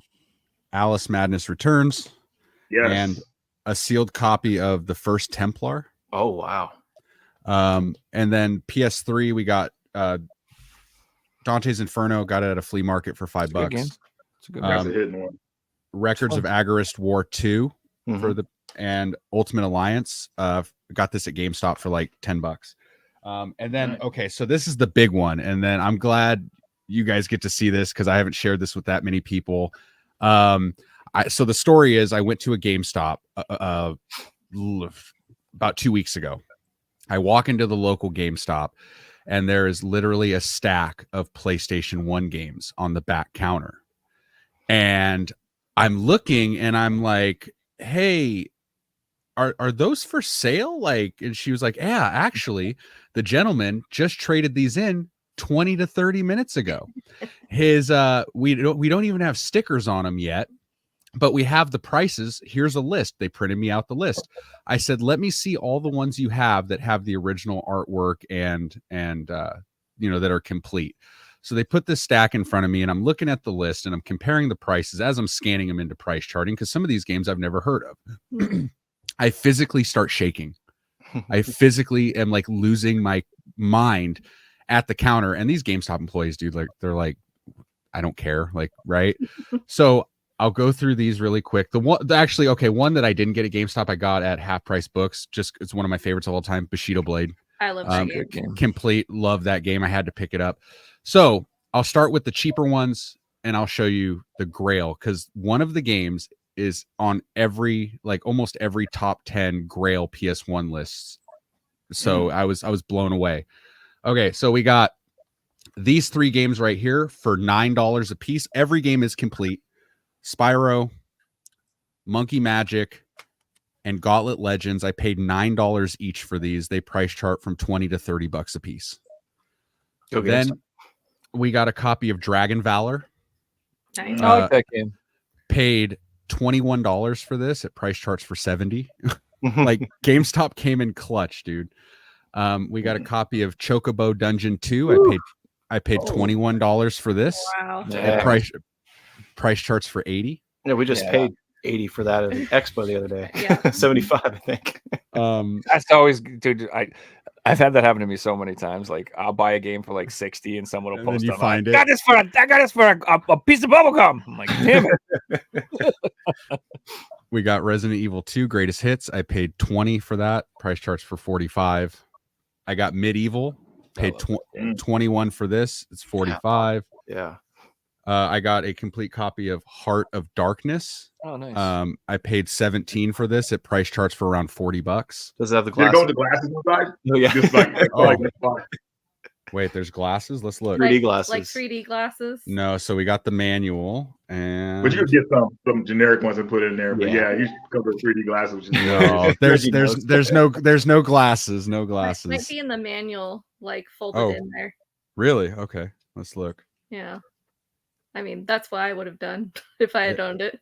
It's got the got the the registration card in it. It's got a $1,000 bill in there. No, I was kidding. Yeah, no What is 3D this? glasses. Chester Copperpot. What is this map? No, I'm just kidding. So the three biggest ones that I got, this one is a horror game. I paid $26 for this, or $30. It's worth about $100. I got Juggernaut wow. complete. The next one I was really happy about because I've always wanted to play this RPG, and I finally got it. It's a $100 game. I paid $26 for this. It's a complete copy of Vagrant Story. Very nice. That's what we're going for now? Wow. Dang. Yeah. Yep. And the biggest one I got, the Grail of Grails, I paid $80 for this. It's a complete copy of Shadow Tower. Oh, you bastard. No, So I've been after that for like 2 years. Yeah, that's the first person RPG, right? yeah, it basically looks like it looks like an Elder Scrolls Daggerfall kind of game, first person RPG. But Style, yeah. dude, it says it price charts for $300, but I've seen sold listings anywhere from $350 to $400, like on a consistent basis. So I was blown away. I basically paid $300, and they all price charted for about $850 at That GameStop. That game loose disc is $100 to $150. Yeah. So, and also, well, here's the thing: This is actually trade bait towards something I really want even more. What do you want? I either want a copy of Kuon or Rule of Rose, and obviously it's Stellar Blade. Stellar Blade. Yeah, so because I'm big at, like I was saying, I'm big into collecting the horror and RPGs. I just completed my Silent Hill collection. I have Haunting Ground. I have the entire Fatal Frame series. I really want Kuon and Rule of Rose. So I have a copy of Gotcha Force. I got Shadow Tower, a couple other heavy hitters that I'm willing to trade for those, or trade plus cash, but yeah, Shadow Tower, it's hard because I collect RPGs and I'm like, man, I would really like to keep it, but I really want Kuon or Rule of Rose more. So have you played Shadow Tower? I haven't, not yet. One of the most awkward control schemes that you've ever used in your life. Like if you like look up online, you have to remap everything to make it playable. Really?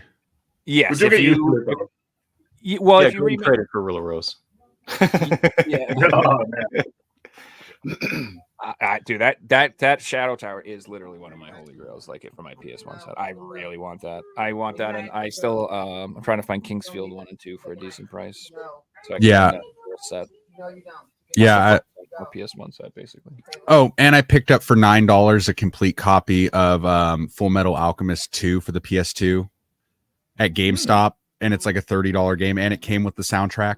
So that was cool for $9 at GameStop. Like seriously, guys, don't sleep on GameStop. Like GameStop really comes in clutch, and a lot of people don't realize. Oh, love you, baby. Oh, guys, I'm gonna turn the camera off for a second. I'm gonna tuck her in just for a second. I'll be right back. Oh, I guess I'm up then, huh? Spotlight. Yeah, this event's been crazy, but I started picking up some cool stuff here. So I'll start with this. I think this is a hidden gem among the Need for Speed games. Need for Speed owned a city. The Carbon owned a city for the PSP. This is the Japanese version. Mm-hmm. So it's more of a variant for me, I guess. It was $5, but this game has a totally good soundtrack. Like the soundtrack is really on point. Like a lot of people don't even know, but like I didn't even know they made it for Japan. So I thought this was a cool buy. Can you guys hear me okay? Oh yeah. Yeah. Okay, just making sure I don't want no echo or nothing like that. But yeah, got that $5. I also got Need for Speed Undercover for $5, the Japanese version. So what would you say? PSP the racing beast. We were talking about that earlier. Racing beast. Yeah, dude. That system is so much fun, man. I love the PSP. I like it over the Vita actually. What we have the library is, I think, has a better library. But yeah, it does. Yeah. Oh, I mean, 100%. the Vita itself, 2 analogs is good.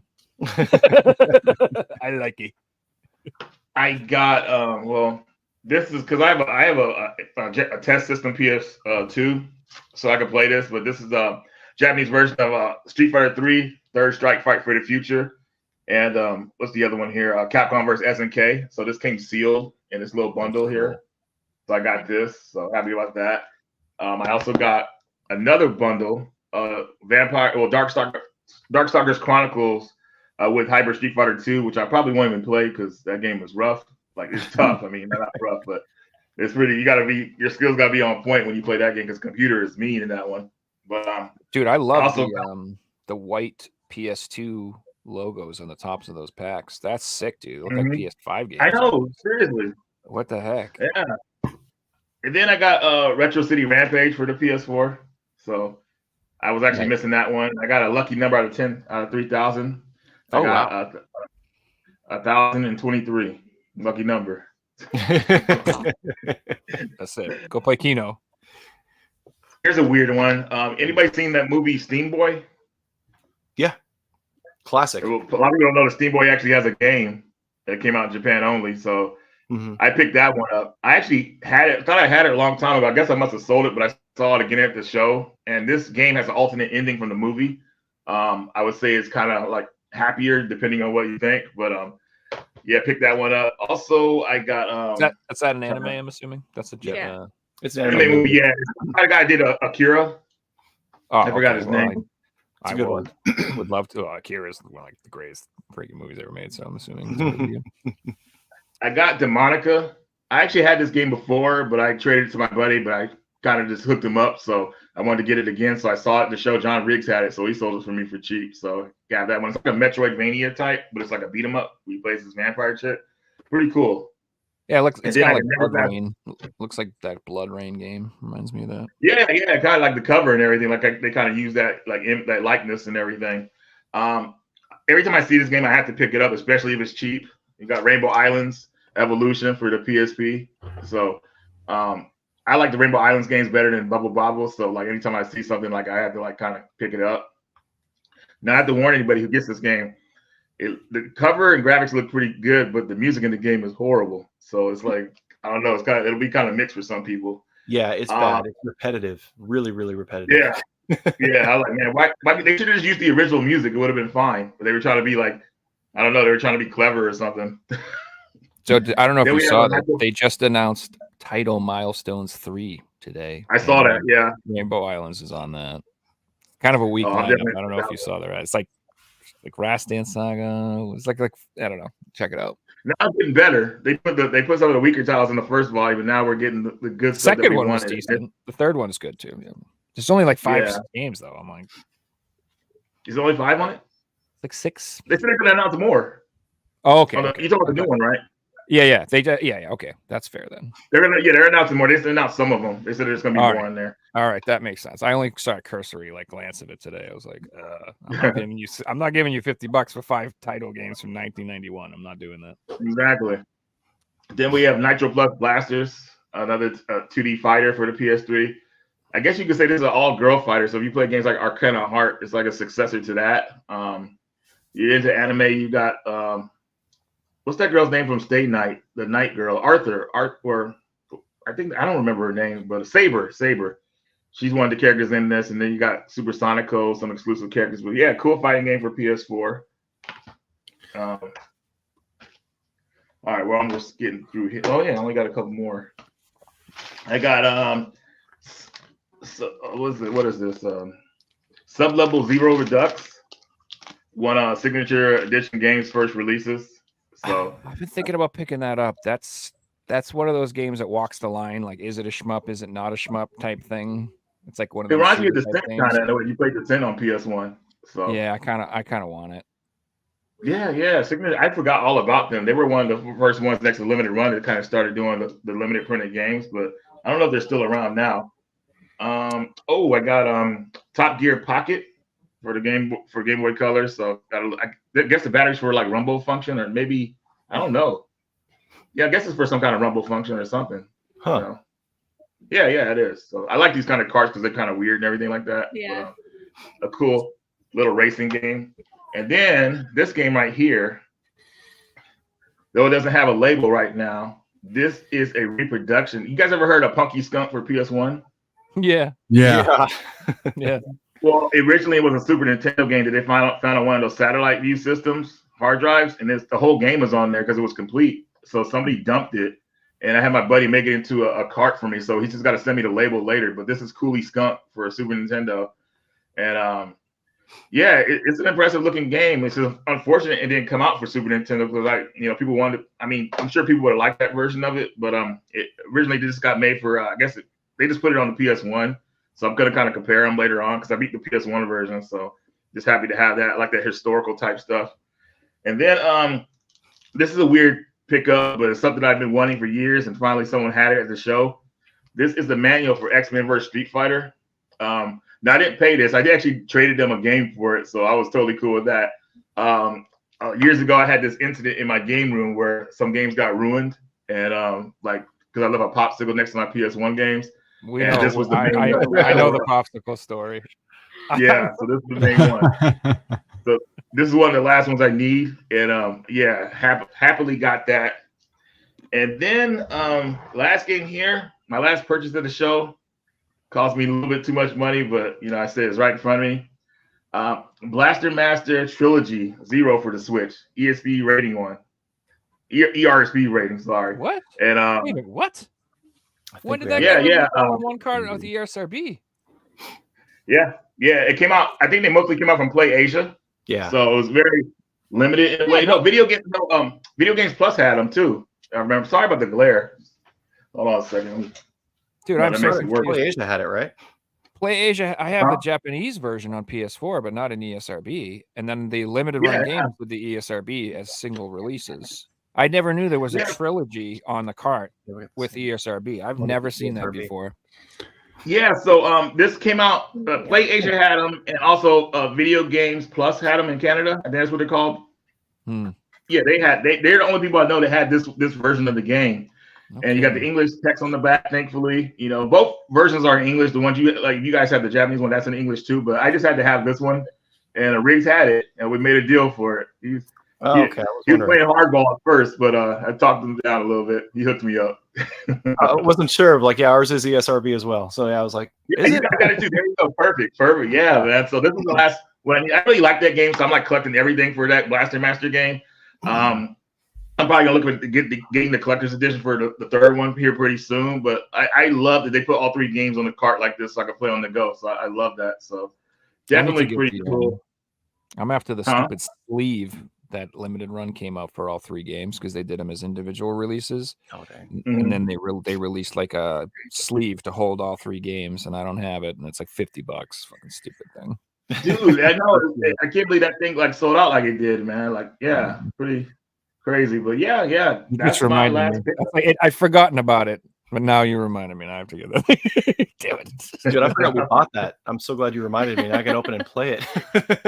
Yeah, it's a good game. They're good games, man. They really enhance the story. Because just a little history lesson: the original Blaster Master on the Nintendo cut out a lot of story, or just didn't have Eve in it in general. But now because Eve was in a novel, which is canon, so they kind of remade that story into this one, and now Eve is like a part of the whole thing. You can see her and everything like that. So it was really nice. And then they expanded upon it with the part 2 and 3.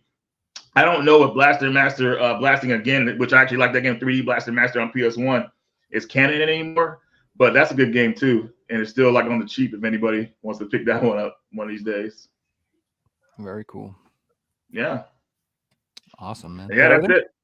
Awesome. Yeah, what I love about Reggie is he reminds us what we have in our collection we haven't played yet. I'm like, oh, I forgot we picked that up. So Joe, Yeah. this game is like a grail that you want. That game is literally like one of 5 PS1 games I'm actually actively looking for a good price. Yeah. Okay. I lost a bid on it like 2 days ago for the disc only for like I bid like 105 and I lost, and I was like, So I ain't paying more than that for a disc. So if you're interested, I'll DM you. I'll send you a list of stuff I'm looking for. It doesn't have to be Kuon or Rule of Rose, but I'll send you my list, and maybe we can work out a deal because I'd love for it to go to you. Do you want 30 copies of Elden Ring by any chance? Online.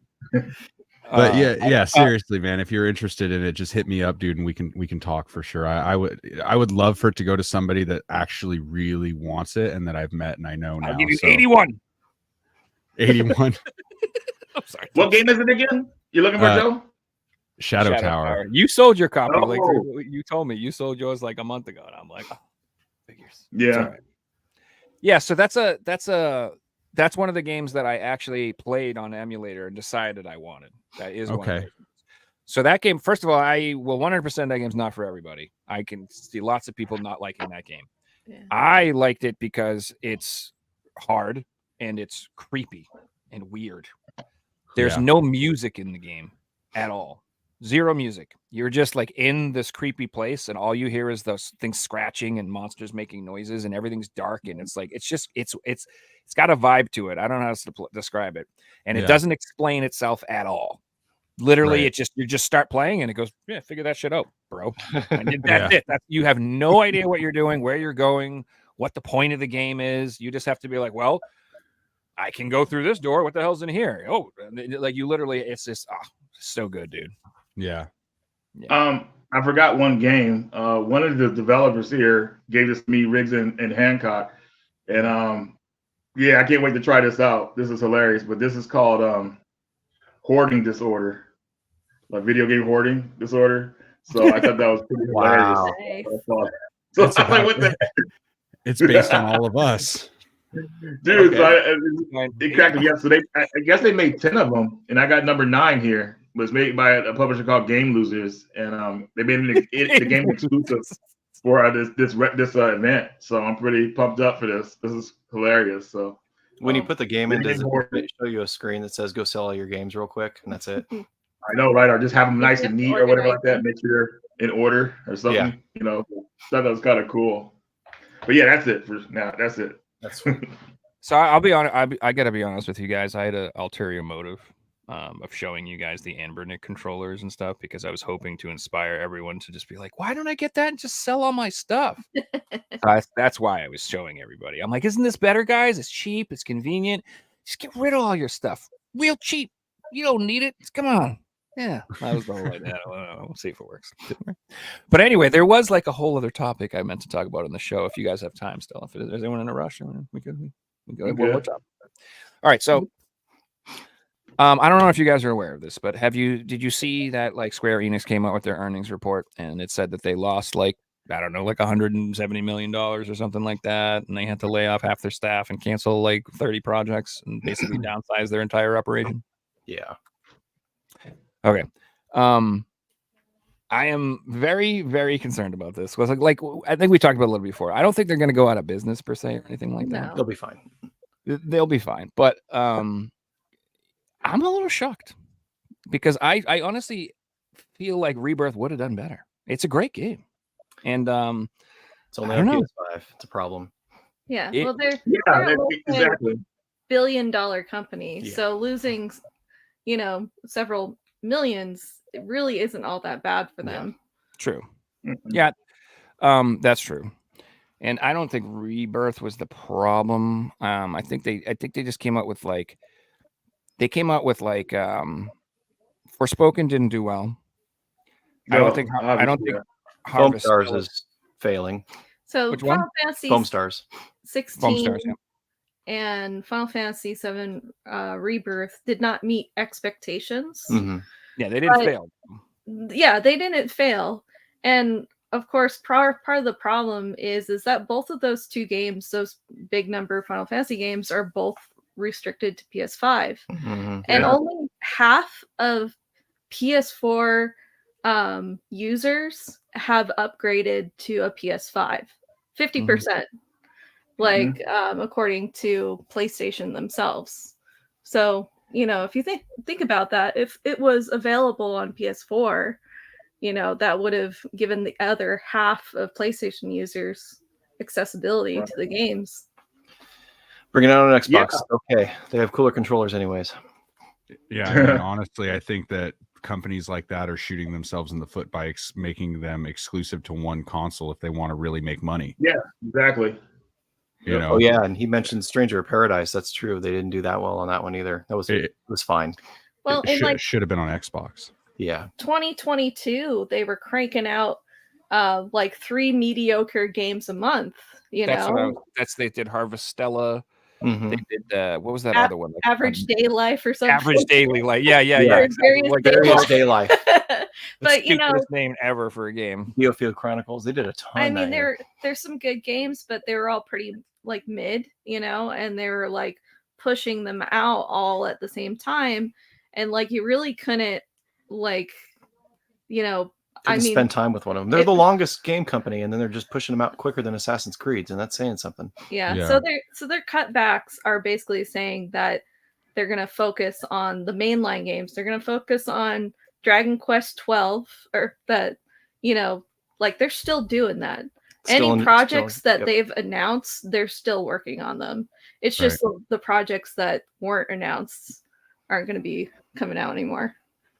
Yeah, because we're getting Kingdom Hearts 4. We're getting we're getting the obviously the third installment of 7, right? We're going to get Final Fantasy 17, and then we're getting Dragon Quest 12. So, and then they did, obviously this is a dumb question, but they did Visions of Mana that's coming soon, right? Right, that's coming during the summer. Which I'm excited about that one. I'm extremely excited for that game. So I wanted to touch on this too. So as far as not meeting their expectations, that's their fault because they're not putting out quality product like they used to, what people want. I don't even know the main character's name in Final Fantasy 16. Final Fantasy 16 came out, and I heard it was a linear game, but there was no desire to play it. You know what I mean? They should have released Final Fantasy Rebirth last year before Final Fantasy 16 and paused that up, but they wanted to be greedy with it. So, okay, fine. And yeah, just the quality of games they're putting out. They think that anything they put out is supposed to sell a lot of numbers, but these have to be good games or people are not going to play them. We have a choice of so many games to play, and there's a lot of top developers. It's just as good as Square Enix. It's not like it was back in the day when they were the top dog, PS1, PS2, even maybe PS3, you could say. It's not like that anymore. And what you said earlier about the install base, yeah, you made the game exclusive to PS5. You know, half of the install base for the PS4 is insane. Like, you know, if they obviously the game is more powerful than being on the PS4. It would have been hard to put it on there, but at the same time, they got to understand the install base of what they're making it exclusive for. They shouldn't have made it exclusive. There's no reason it shouldn't have come out for Xbox or whatever. I mean, that's just a dumb decision they made. They thought that was going to help sell PS5s or something, that people were going to buy a PS5 for their game. That's $500 plus the game, which is $70. You know, it's $600 pretty much to get that game. So I think, yeah, it's pretty much their fault how they've been releasing games. They're working on too many projects at once. We should have had Final Fantasy Rebirth a couple of years ago, but they were working on Kingdom Hearts 4, which I didn't even know they were working on until they announced it. I was like, wow, dude, like that's why the development took so long for Rebirth, because they had to split their team up. So it's on them. They'll be okay. I mean, obviously they won't shut down, but they just got to be careful about their business decisions in the future. And it sucks that they're claiming they have to fire their staff because they made a mistake. You know what I mean? I'm sure those hardworking people that did a good job, but you know, they made a bad call in the meeting room. And it's not as bad as the disaster of Final Fantasy Spirits Within. Like, you know, like they're trying to take it. Yeah. That whole thing where they closed out a lot of stuff, but they'll be okay. It's just like I said, just stop. I mean, focus on, I don't know, stop being exclusive, because that's done these days. Unless you're a first party or even a second party company, do not do no exclusives unless it's going to benefit you. Oops. Mic drop. Or more like camera drop. Yeah, dude. I mean, they showed us behind the curtain in 2021. So you guys remember Balan Wonderworld? Yeah. Oh yeah. And I can't remember the guy's name that was laid off, that was let go from Square, who's run a lot of other projects, but he let us kind of see behind the curtain on what happened. They were forcing him to make it quickly so they can get to the next game. So he had to finish it prematurely. And that was the start of the downfall. It kind of showed us that that's how they're asking their developers to make the games now. You got to make it quicker because we need to release another one. And that game clearly needed to stew in the oven a little longer. And what's crazy is, dude, like in today's, market for gaming, like Reggie was saying, if you're a third-party developer, why in the world would you ever make a console exclusive at this day and age? Like, why would you do that when you could, dude, if they would have put those Final Fantasy games not only on Xbox, but on PC as well. And then, in a year or two, when the next Switch comes out, if it's powerful enough, put them on the next Switch, they would make their money back tenfold. They would get the profits they're looking for. Like the install base on PC is it's bigger than the consoles, obviously, right? So it's like, why would you do that? I mean, I get it if it's a Sony studio or if it's, Microsoft Game Studios, it's going to be exclusive to your console, but why would they do that for these games, man? Like there's so many millions of people that they're losing out on, It's just dumb. Gee, if there was only some way that they could like make some easy money, and they could maybe use like some of the properties they already own. If there was only possibly something, I mean, I'm not a genius. I'm not like this a smart person. I'm not good at business. But if there was only something they could possibly make that would be easy to sell to a rabid install base who absolutely would pay outrageous prices for their product. If they didn't make it so hard to get and so hard you have to order it overnight. Why you gotta flex on us, man? It's the most frustrating thing they ever did in their entire career, and I can't believe they did it. How can a company that's not like making any money leave this on the table? So bad. Like, why aren't they just printing? Why didn't they print more of those? Like, they just print money. We had to buy that off of eBay because, we missed out on the small release window. You weren't up at 2 a.m. when it came out? No. For some reason in Arizona, we were up at 2 a.m. with having to go to work at. Dude, I woke up at I rolled out 6 a.m. on my couch, huh? What? No, yeah, and it still was just gone. I bought my copy on Play Asia for the Switch. And Yeah. so Yeah, like that what is the difference between the Switch version that Square Enix sold on their store versus the Play Asia version So- of the So the game? standard copy, no difference except for it says like the ESRB logo is like different. And the inner Oh. art. So this actually this has everything but the game. So we have to play as a copy of the game. We wanted the vinyls. The vinyls are sick, but the art inside of the Standard copy. standard copy is better Okay. than the one that's on PlayAsia. Otherwise, Okay. it's Yeah, well, the Gotcha. special edition comes with a 2-disc vinyl and a bunch of little pixel art, Figures. acrylic figures, and the Gotcha. vinyl is what we really wanted more than anything. yeah, It's because incredible. we're really big into music and we love, so Ooh. that was, we had to have it, Speaking of a collectible RPG vinyl, and you've probably already seen it, but I pre-ordered the special Switch Collector's Edition on IM 8-bit for Sea of Stars. Did you Yeah, see yeah, that? yeah. Did you get the vinyl for it that's on Yeah, there? we pre-ordered it. Oh, nice. Okay, cool. We're cool, still cool. waiting for our backed copy of the game, of course. Oh yeah, we have you can go to a JRPGLife grave in the game. Yeah, We're in there. we have a. Oh, So nice. if you were a backer at a certain level, you could have a Headstone. headstone in That's the. cool. And we're and I think we made the headstone I think before we started making videos, but we had the channel name. Okay. Yeah. So there's a JRPGLife headstone in there. Yeah. Oh man, I that's didn't even know the awesome. game was out yet, because I just found out they made a physical for PS4. It's on Amazon, so I'm probably gonna get that sometime next week. It's real good. Yeah, and the game soundtrack is really good, huh? Oh yeah. It's like on an orange vinyl too, isn't it? Like, Mhm. yeah, dude, that's so cool, man. And it's cheap. You still pre-order. It's like $40. It's not Yeah. that bad, dude. I Like, mean, I would snatch that up now. But Oh, when yeah, 100%. when is the special edition supposed to come out? Because like they just said a certain quarter. They didn't give a date yet. Do you guys have any idea? So they've been really generic on the updates. Some people are getting them now, but it's basically like you'll get it this like third quarter of the year. So Okay, sometime during the summer, they'll show up randomly at our door Mhm. cool. because it's being printed. It's printed by Limited Run. So, Right. if you're familiar with Limited Run, who knows? Yeah, I've been putting that game off just so I could play that edition when it shows up to my house. Like I'm super excited. It looks amazing. Have you played it yet, Joe? No, Sea of I've Stars. been Oh, waiting for the physical copy for. Yeah. They Forever. gave us, since we were kickstarted the game, they gave us a digital Codes. code to hold us over until our physical came. That's I, really which awesome. I think that is like how all Yeah. limited print companies should do it. Yeah. Like, that's it how doesn't all hurt Yeah. anything. Doesn't Yeah. cost anything. Like We already special paid for it. Special Reserve did that with me. I ordered Carrion from them. yeah, And- Carrion's and, like, awesome. Yeah, and they sent me a code, and I was like, "Really? Oh yeah!" And I played it immediately, and I still have my nice, beautiful sealed copy, and I'm like, "This is Yep. the best of both worlds." I wish every Yeah. company did this. Yeah. But yeah, my roommate played Sea of Stars, and he's not really even an RPG guy, and he was like, "Dude, this game is insanely good. It's like Yeah. I absolutely love it." Yeah, Yeah. he raved about it and told me over and over to get it. So there's another thing too that I just want to point out to Square. I mean, I don't know if are they aware of things, like are you guys aware of what you own and what you could be selling?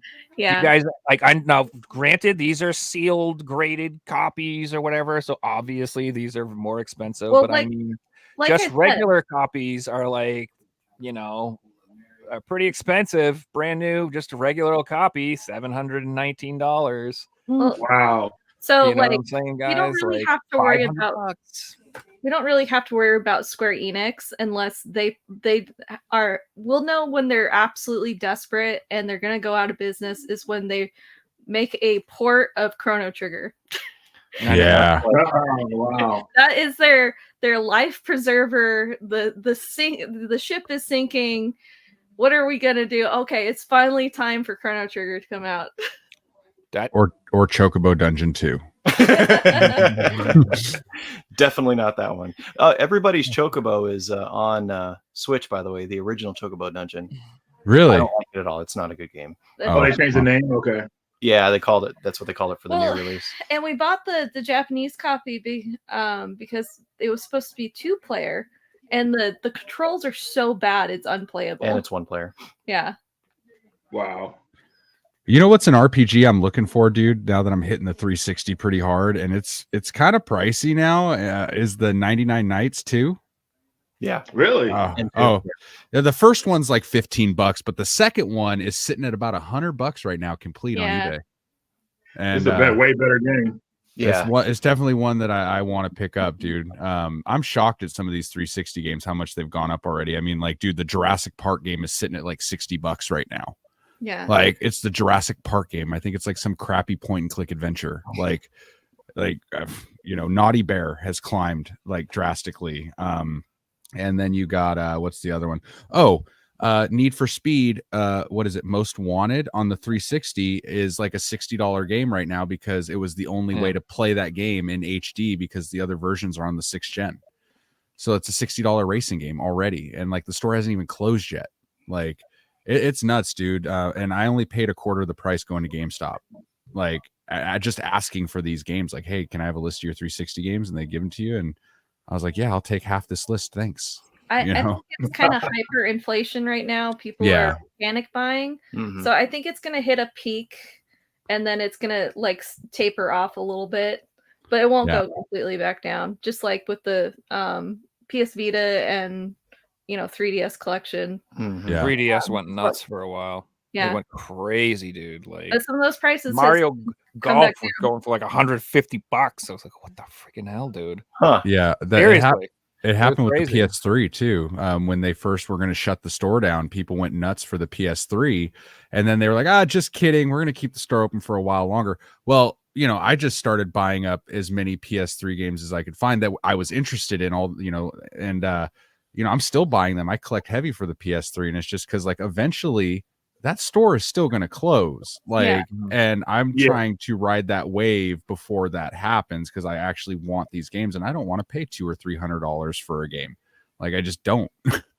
Well, what people don't realize is that the servers, that for the PS3 era, they're like 12 years old. So if you imagine yourself having a computer that's 12 years old, well, imagine a data center full of old hardware, and these things run 24/7, and hard drives die like every day, every hour, and it's really expensive to hire someone to go out to that data center, swap out that hardware, and then reformat it and back up all of that content again.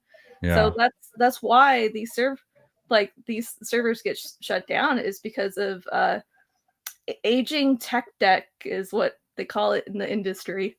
Yeah. Well, that's one thing about the PS3 online store is that I think they need to do is there's a lot of great retro titles on the PS3 store that are locked on the PS3 store, and I don't understand why they're not part of the retro games you can get on the PS5 with your monthly subscription. Like, like you can get Silent Hill 1 on the PS3 digitally, but you can't get it on the PS4 or the PS5 even with your monthly subscription that has retro games. Like, there's a ton of great ones stuck on the PS3. I think that they should migrate those over to PS4 and PS5 because you could still buy them on PS3. So clearly the licensing is okay. So why are they not on the more modern consoles? Joe, you said something that's kind of I have a hot take about it. So the Dragon Quest's sitting on DS, right? DS and 3DS are the consoles that are basically stuck right now. That's why I think the next Switch is going to be dual screen, so we can get those as an online eShop version for DS and 3DS again. I'm just start porting them like crazy. I am totally for return to the dual screen gaming. I love it. I actually want it back. I'm like, it's coming. Of it. I'm down with it. So you think the new Switch will like open like a clamshell like the DS did, or? I think it's gonna be like a Wii U where you have the bottom screen is your Switch and the top screen is your TV. Okay.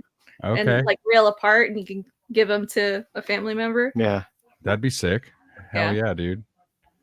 So I understand why the technical issues of porting the DS and games would be weird. But like I mean, they could definitely make a compilation that would work. Like I have on my Steam Deck, I can play my DS and it just stacks them. Yeah. I mean, the ratio, the aspect ratio sucks, but it is what it is. So it can be done. Yeah. But even if they just remade them a little bit, somehow. You know what I mean? Like even a remake, I'd be down with that. Like, or Yeah. because you know how like the remax the remastered Pixel Collection, it's not like a straight port. They went back in and they kind of like quality of life it up and they gave it nice.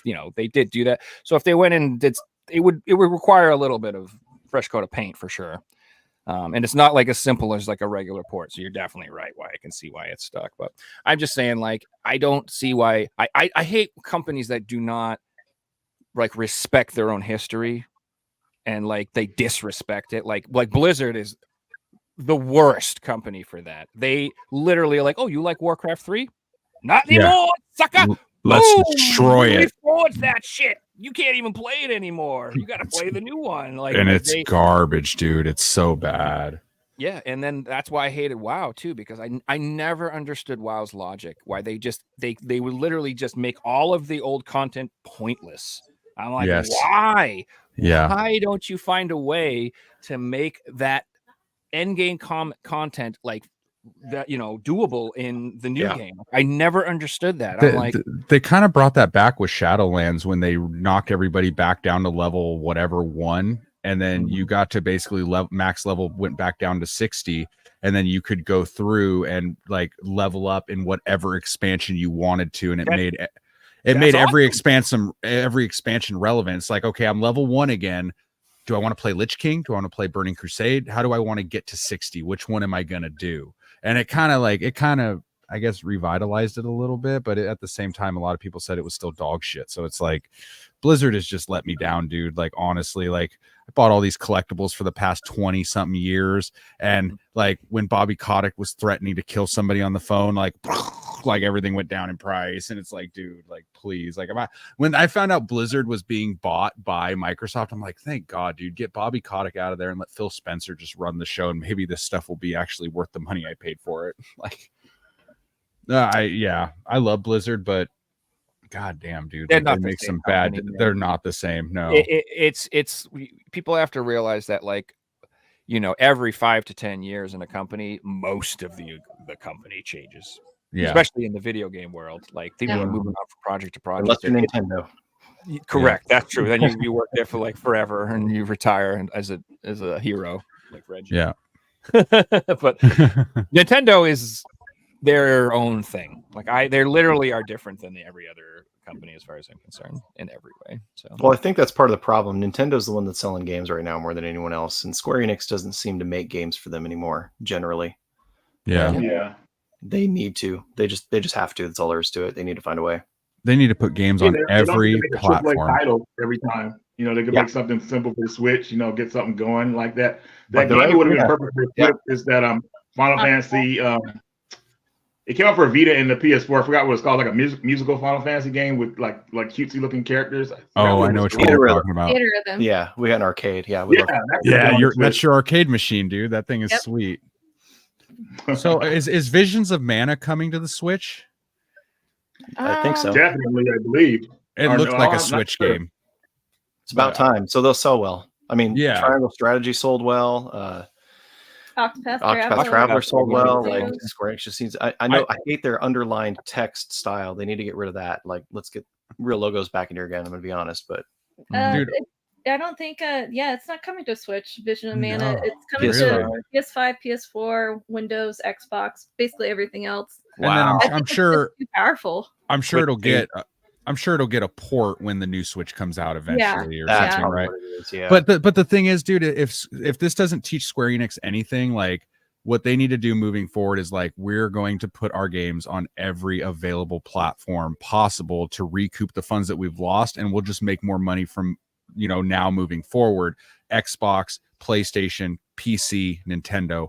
Don't be loyal to any one of them, because look where it's got you. It kind of screwed you a little bit, man. Like, those games that you named, Final Fantasy 16 and 7 Rebirth, they should have done better than they did. I heard Rebirth is fantastic. So good. It is really good. Oh, it's so good. And it should have just been one of the it should have been one of the best selling games, and it just kind of fell short, like, to their expectations, and it's a shame. Hadley is terrible. I was about to say this. Hadley is terrible. Hate that stupid Hadley.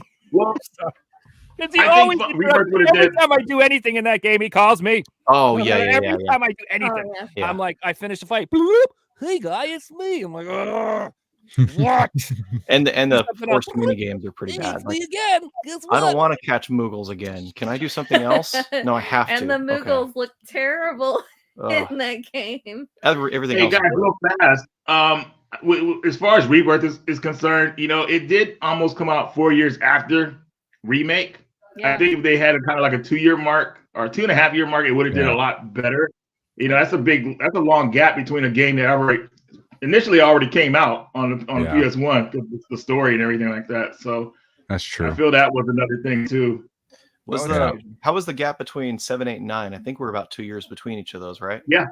Those games were much smaller, And I mean, kind of. They were back then. They probably took the same effort as what. Well, I mean, but they got these big teams to help work on these games now too. For the right. I think Elisa made a really good point too about how I think not having a PS4 release was a huge mistake too. Yeah, it really was a huge mistake because I played Remake on PS4, and I think literally almost everyone I know played Remake on PS4. Yeah, we did too. Yep. But when it came, like PS5s were insanely difficult to get, and they're expensive now. They are. Yeah, they're gone. They are now, which is crazy. It's nuts, dude. Yeah.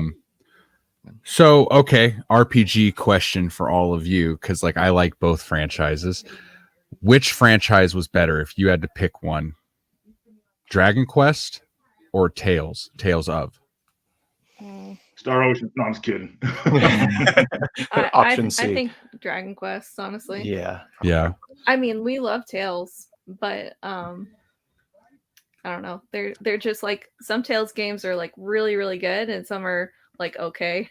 Yeah. I think my big thing is I don't mind turn-based, but I prefer the more actiony, I want to press the button and it does something kind of combat. And I think that's why I slightly gravitate more towards the Tales series, even though you're walking along and you go into almost a turn-based cut scene or whatever and get ready to fight, but then it's still action combat mixed in with that.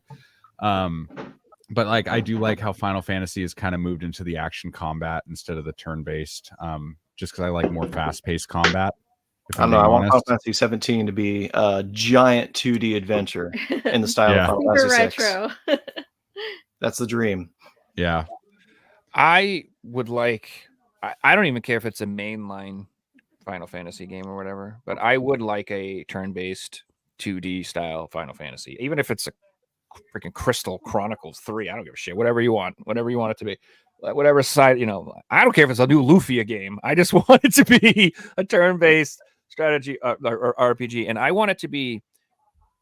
So, Mark from Electric Underground, he made a great video about game difficulty the other day, and he said that one of the problems with game developers is that they never take into consideration that the people they're making their games for have played games before. Yeah. So he called it legacy difficulty. So he's they always try to make games as easy and accessible as possible. And they want to make it so every game that comes out, if you're someone who's never played a video game before, you can pick up the game and figure it out. They can be and that's why you have the use the left stick to move. And you're like, oh, really? Oh, thanks, guy. So that drives me crazy. So what I would like is an RPG that is made for people who have played RPGs their whole life. Yes. And I want to have 12 party members. And I want to have 6 different cooldown bars I want to watch. Junction with, system. 15 types of magic systems, 12 types of magic resistances, yes. area effects, strategy elements, range elements. I want it to be the ultra nerdiest RPG ever. I want it to be specifically made for people who have played tons of RPGs and they have no fear of complication. I want it to be designed for RPG fans, no holds bar. And that's what I think they should do. And I would I know, and you can put an easy mode in. I don't mind. You can, but just make the default setting that, and then you have to put it on easy. Yeah. You want a remaster of Final Fantasy 8 is what you want. That's what it sounds like. Correct. Yes. Yeah, that would be right. Yeah. Yeah. And what's funny is at the time, Final Fantasy VIII, it scared the shit out of me. I played it for 3 weeks, and I was in the first village because all I did was level up my magic and I was doing so much stuff. I'm like, when do I leave? when should I move on? What do I do? It was crazy, man. But yeah, that's what I like. So, Joe, back to the original question, that what between Dragon's Quest and Tales, which one did you already pick one? Oh man, I honestly really love both of those series. I'm gonna have to go with Dragon Quest just because of the historical thing for it. And like during the NES days, Dragon Warrior 1 through 4 were like the shit, dude. Like and there was no Tales. Tales didn't even come out until PS1. So like for me, I'd been playing Dragon Quest for years before Tales was even a thing. So it has no chance. It literally you're talking about like my first love versus like my fourth girlfriend. I'm sorry, it's not going to compete. Like it's just not. For me though, I would choose Tales. So I guess we're at a tie then, right? Yeah. Well, I don't really like Dragon Quest other than like builders. That's it. So, but I haven't played enough Tales to say that I like it more. I've played a few of them. Oh, so you guys are split. Okay. Right on. Yeah, it's a riff in our marriage. But see, like, you know, yeah. I don't. But see, I think I would even pick like the Mana series over Dragon Quest because again, action combat over turn based. Like I just, if I press the X button, I want to swing my sword. Like I like that because I do like JRPGs, but I'm a huge Western RPG fan, like Skyrim, Dragon Age, you know, any of those games one of my first ones I remember playing as a kid was Daggerfall on a PC in the 90s. Like I've always gravitated towards the Western RPGs. Like if it looked like Lord of the Rings or whatever, that's what I wanted to play. And so for me, like all of those games are action combat. I can't really think of too many Western high fantasy RPGs that are turn-based. I mean, there's that Lord of the Rings one, you know, but yes. Let me ask this. So here's something I've kind of realized the older I get. And this might be what Square Enix does right now, or what they think everybody's like. I don't know if I'm a representation of the whole, but my RPG tastes have changed. Right. When I was younger, I was more into turn-based and all that. Nowadays, it's different. If it's turn-based, it's got to be like what Joe said. It's got to be overly complicated with a bunch of stats that I can mess with. Otherwise, I'm probably more into action. And have you guys noticed your style kind of changing as time progresses? If it's just hit X and smash the button to grind, it's not. You know, it's not action. I don't like games to stress me out, so I want my bedtime chill RPG. You know, Dragon Quest. see, but like my tastes have kind of reversed. Whereas like when I was a kid, and don't get me wrong, I did enjoy Final Fantasy VII, but like the turn-based aspect, you know, when I was a kid, I thought was like a snooze fest. I was like, I want to mash buttons and kill things like in Zelda or whatever. But now that I'm older, I'm starting to broaden my horizons and like really try these games for what they are and appreciate them more, you know? And so I would say like, I will always still like my action combat, but now that I've gotten older, I would say like into my like mid to late 20s, I'm like, well, you know, I'm going to start trying these games that everybody says is phenomenal, right? Like I never played Final Fantasy IX. So I started playing it because there are a lot of people that say, oh dude, it's better than 7. Like just it's slept on by a lot of people because 7 had so much hype, you know, and there's so many great ones that I've learned just from watching Johnny, you know what I mean? Where I'm like, oh dude, I never played an Ys game before. So I bought Ys 8 because Johnny showed it on his channel. Yeah, that's a great one to start with too. Dude, it's great. I freaking love it. And so like a lot of my RPGs, it's like from watching you guys, I'm like, oh dude, they like this game. Well, let me check it out because you know they have good taste or whatever. So I started buying up all these games, and I'm learning about all these franchises that I've just like learned to like fall in love with. And like, but you know, the problem is when you're a fan of RPGs, it's like, when am I going to finish all these games realistically, dude? Like, honestly, I got 2 kids and I work a full-time gig in construction, working 12 hours a day. The short ones, the short RPGs. Yeah. Rotate like, your under 20-hour RPGs exist. Yeah, it's okay. Best under 20-hour RPG that has action combat. Well, there's Wait and Active. You could probably do Secret of Mana. It's pretty short. I've been playing the PS4 version of that recently. It's pretty good. I enjoy it. So I got one for you. Rogue Galaxy.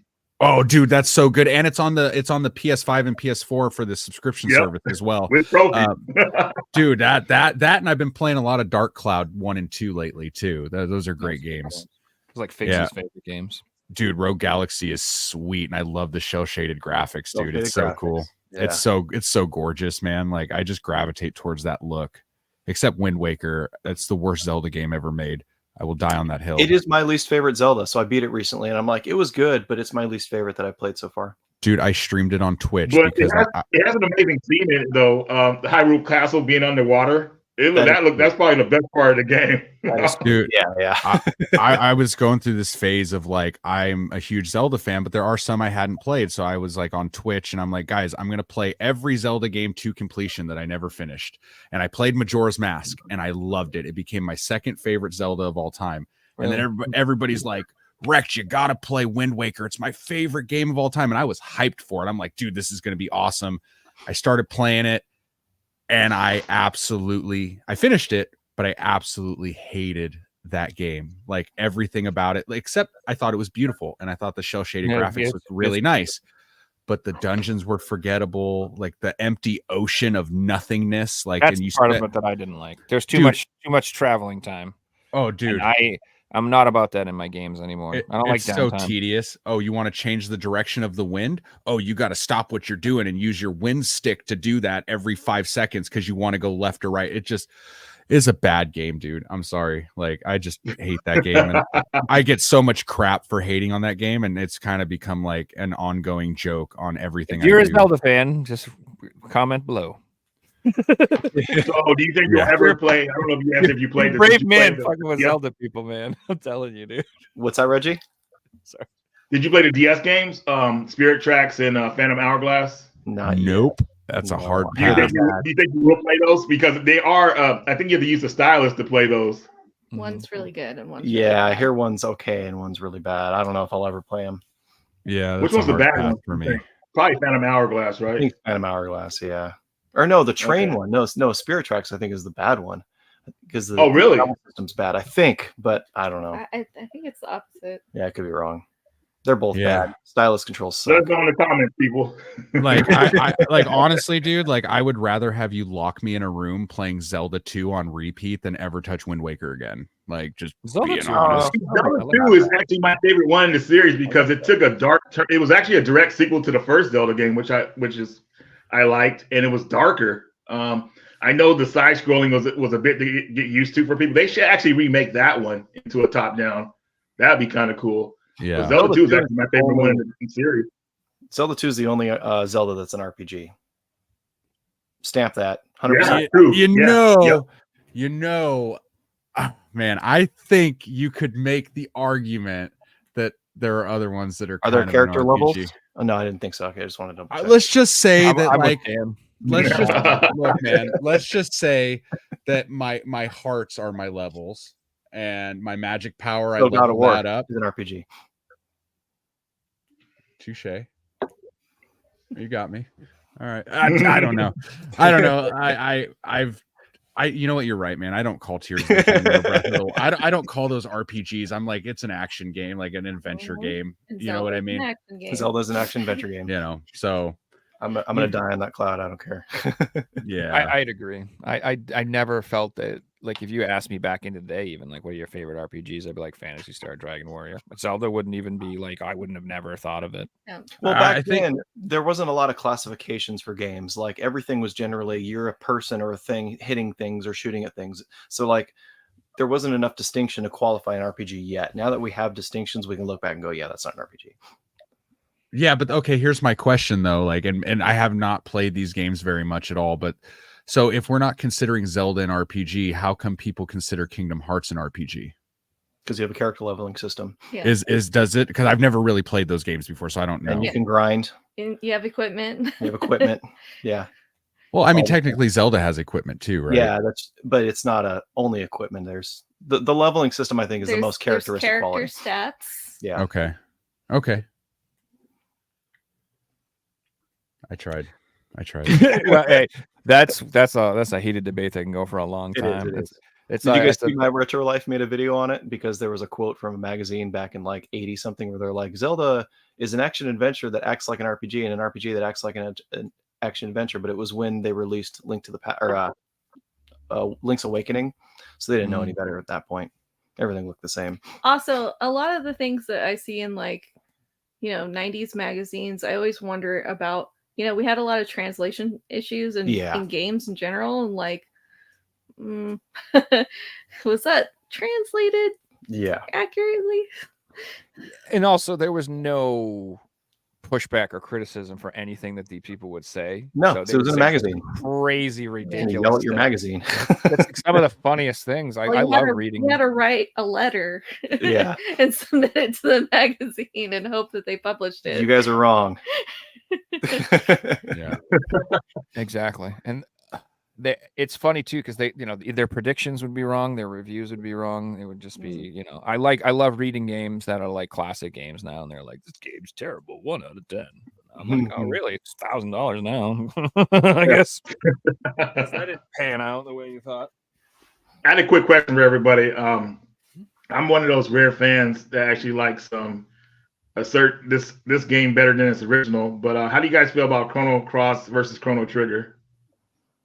I like Chrono. Which one do you like better? Chrono Trigger. Yeah.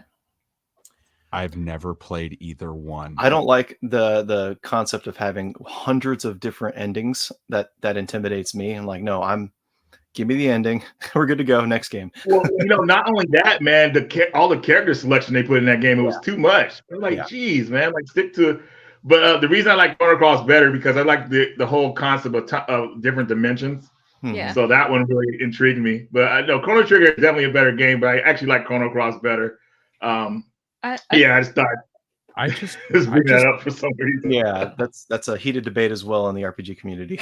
I like Chrono Cross better though. There are a lot of people that do like Chrono Cross better. I've heard that. I just picked up my copy of Chrono Trigger loose in a trade recently. So because I've always wanted to own a copy and actually play it on original hardware and stuff like that, because it is one that's always piqued my interest and I've always wanted. So I'm going to start playing that very soon. I have the Steam version, but I just want to play it on my CRT, man. Like just the way it was intended to be played, because I got a 36-inch Sony Trinitron. Yeah. And like I just want to play it the way I would have saw it as a kid, Yep. Do you think that game will ever get a remake, remaster, or sequel? Only when Square Enix is about to go under. It's break glass if fire kind of thing. The DS copy. The DS copy. That is like their masterpiece. So they just want to bank on that, when they're in trouble. Because if they make something now, now it's too hyped up, so it would never live up to expectations. You know what I mean? Right. Like they did like a remake or even a sequel. So they got to be very careful how they would do that one. I don't know, kind of like Half-Life in a way.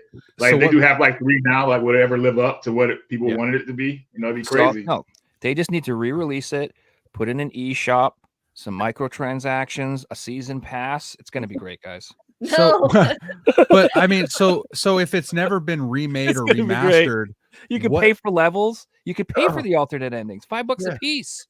What version do we have on Steam then?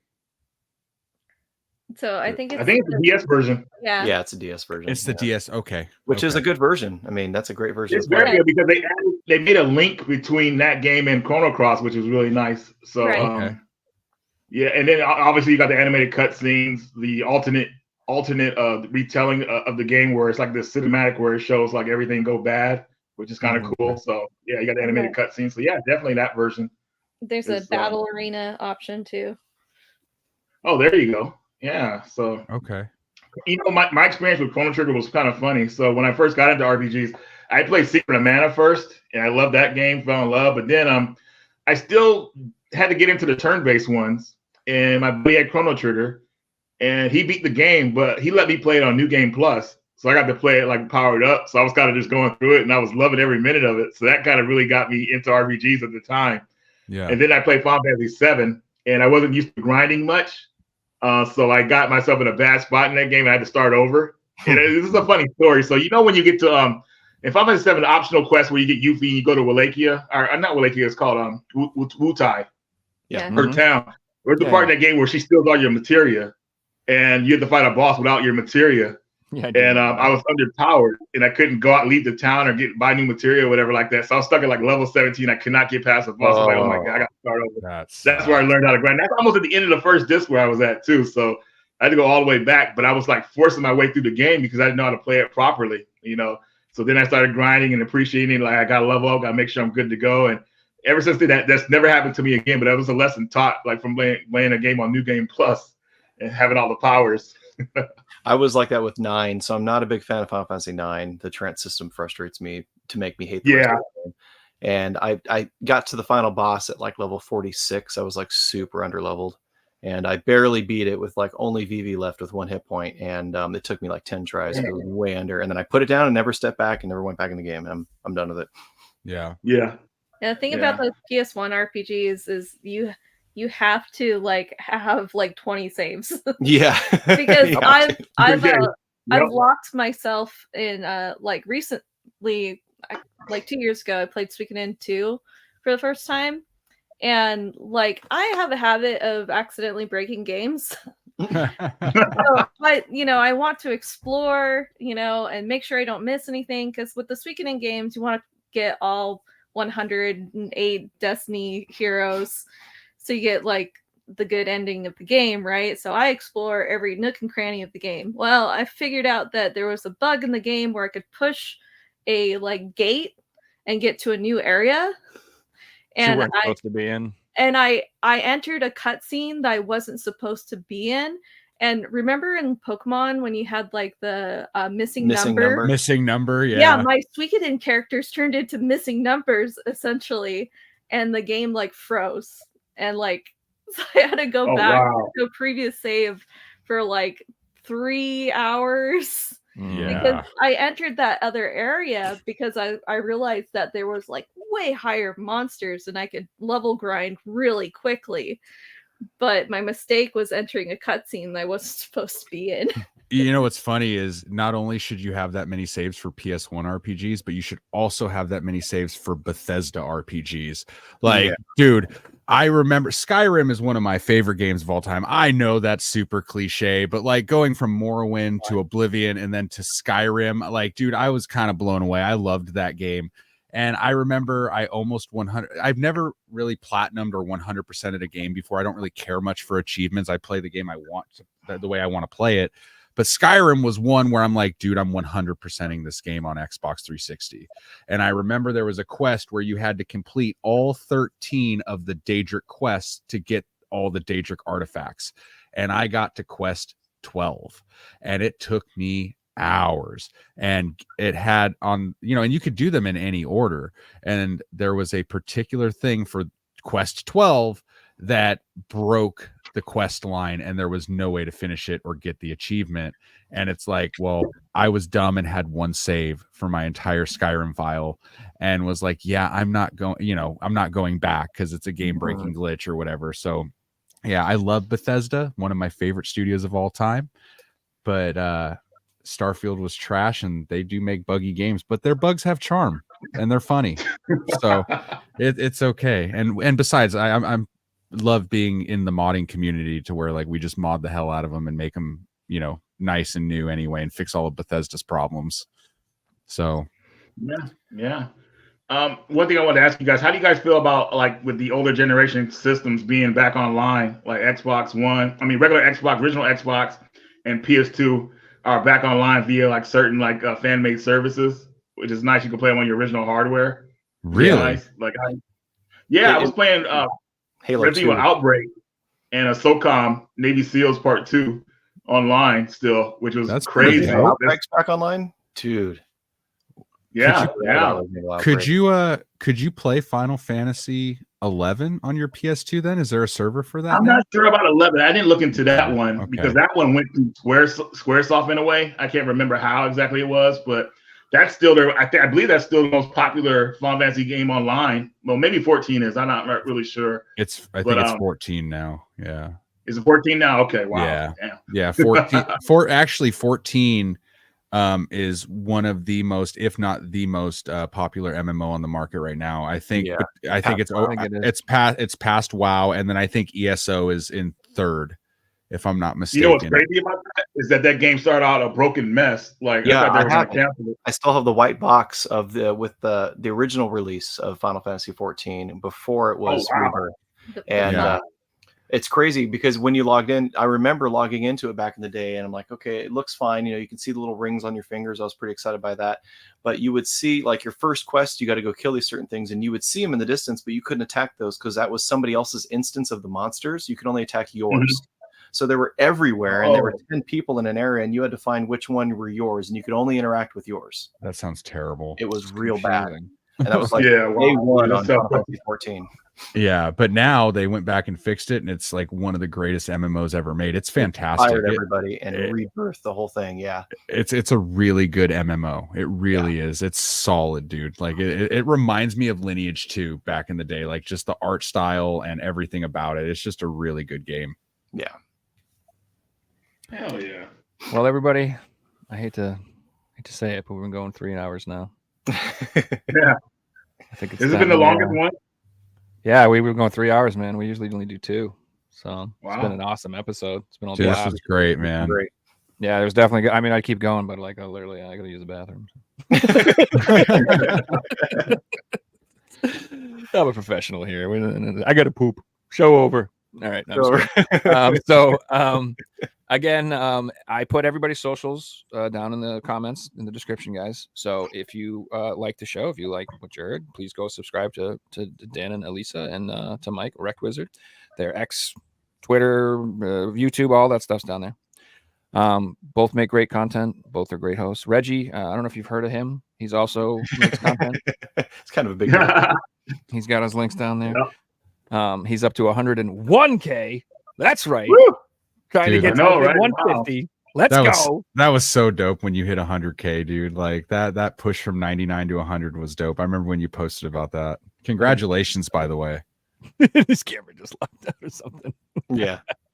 He's like, all right, but the real big so is I'm up to 50 subs. Hell yeah, go. dude. I'm a big deal now. I'm gonna be that guy. Like I'm gonna be. Do you know who I am?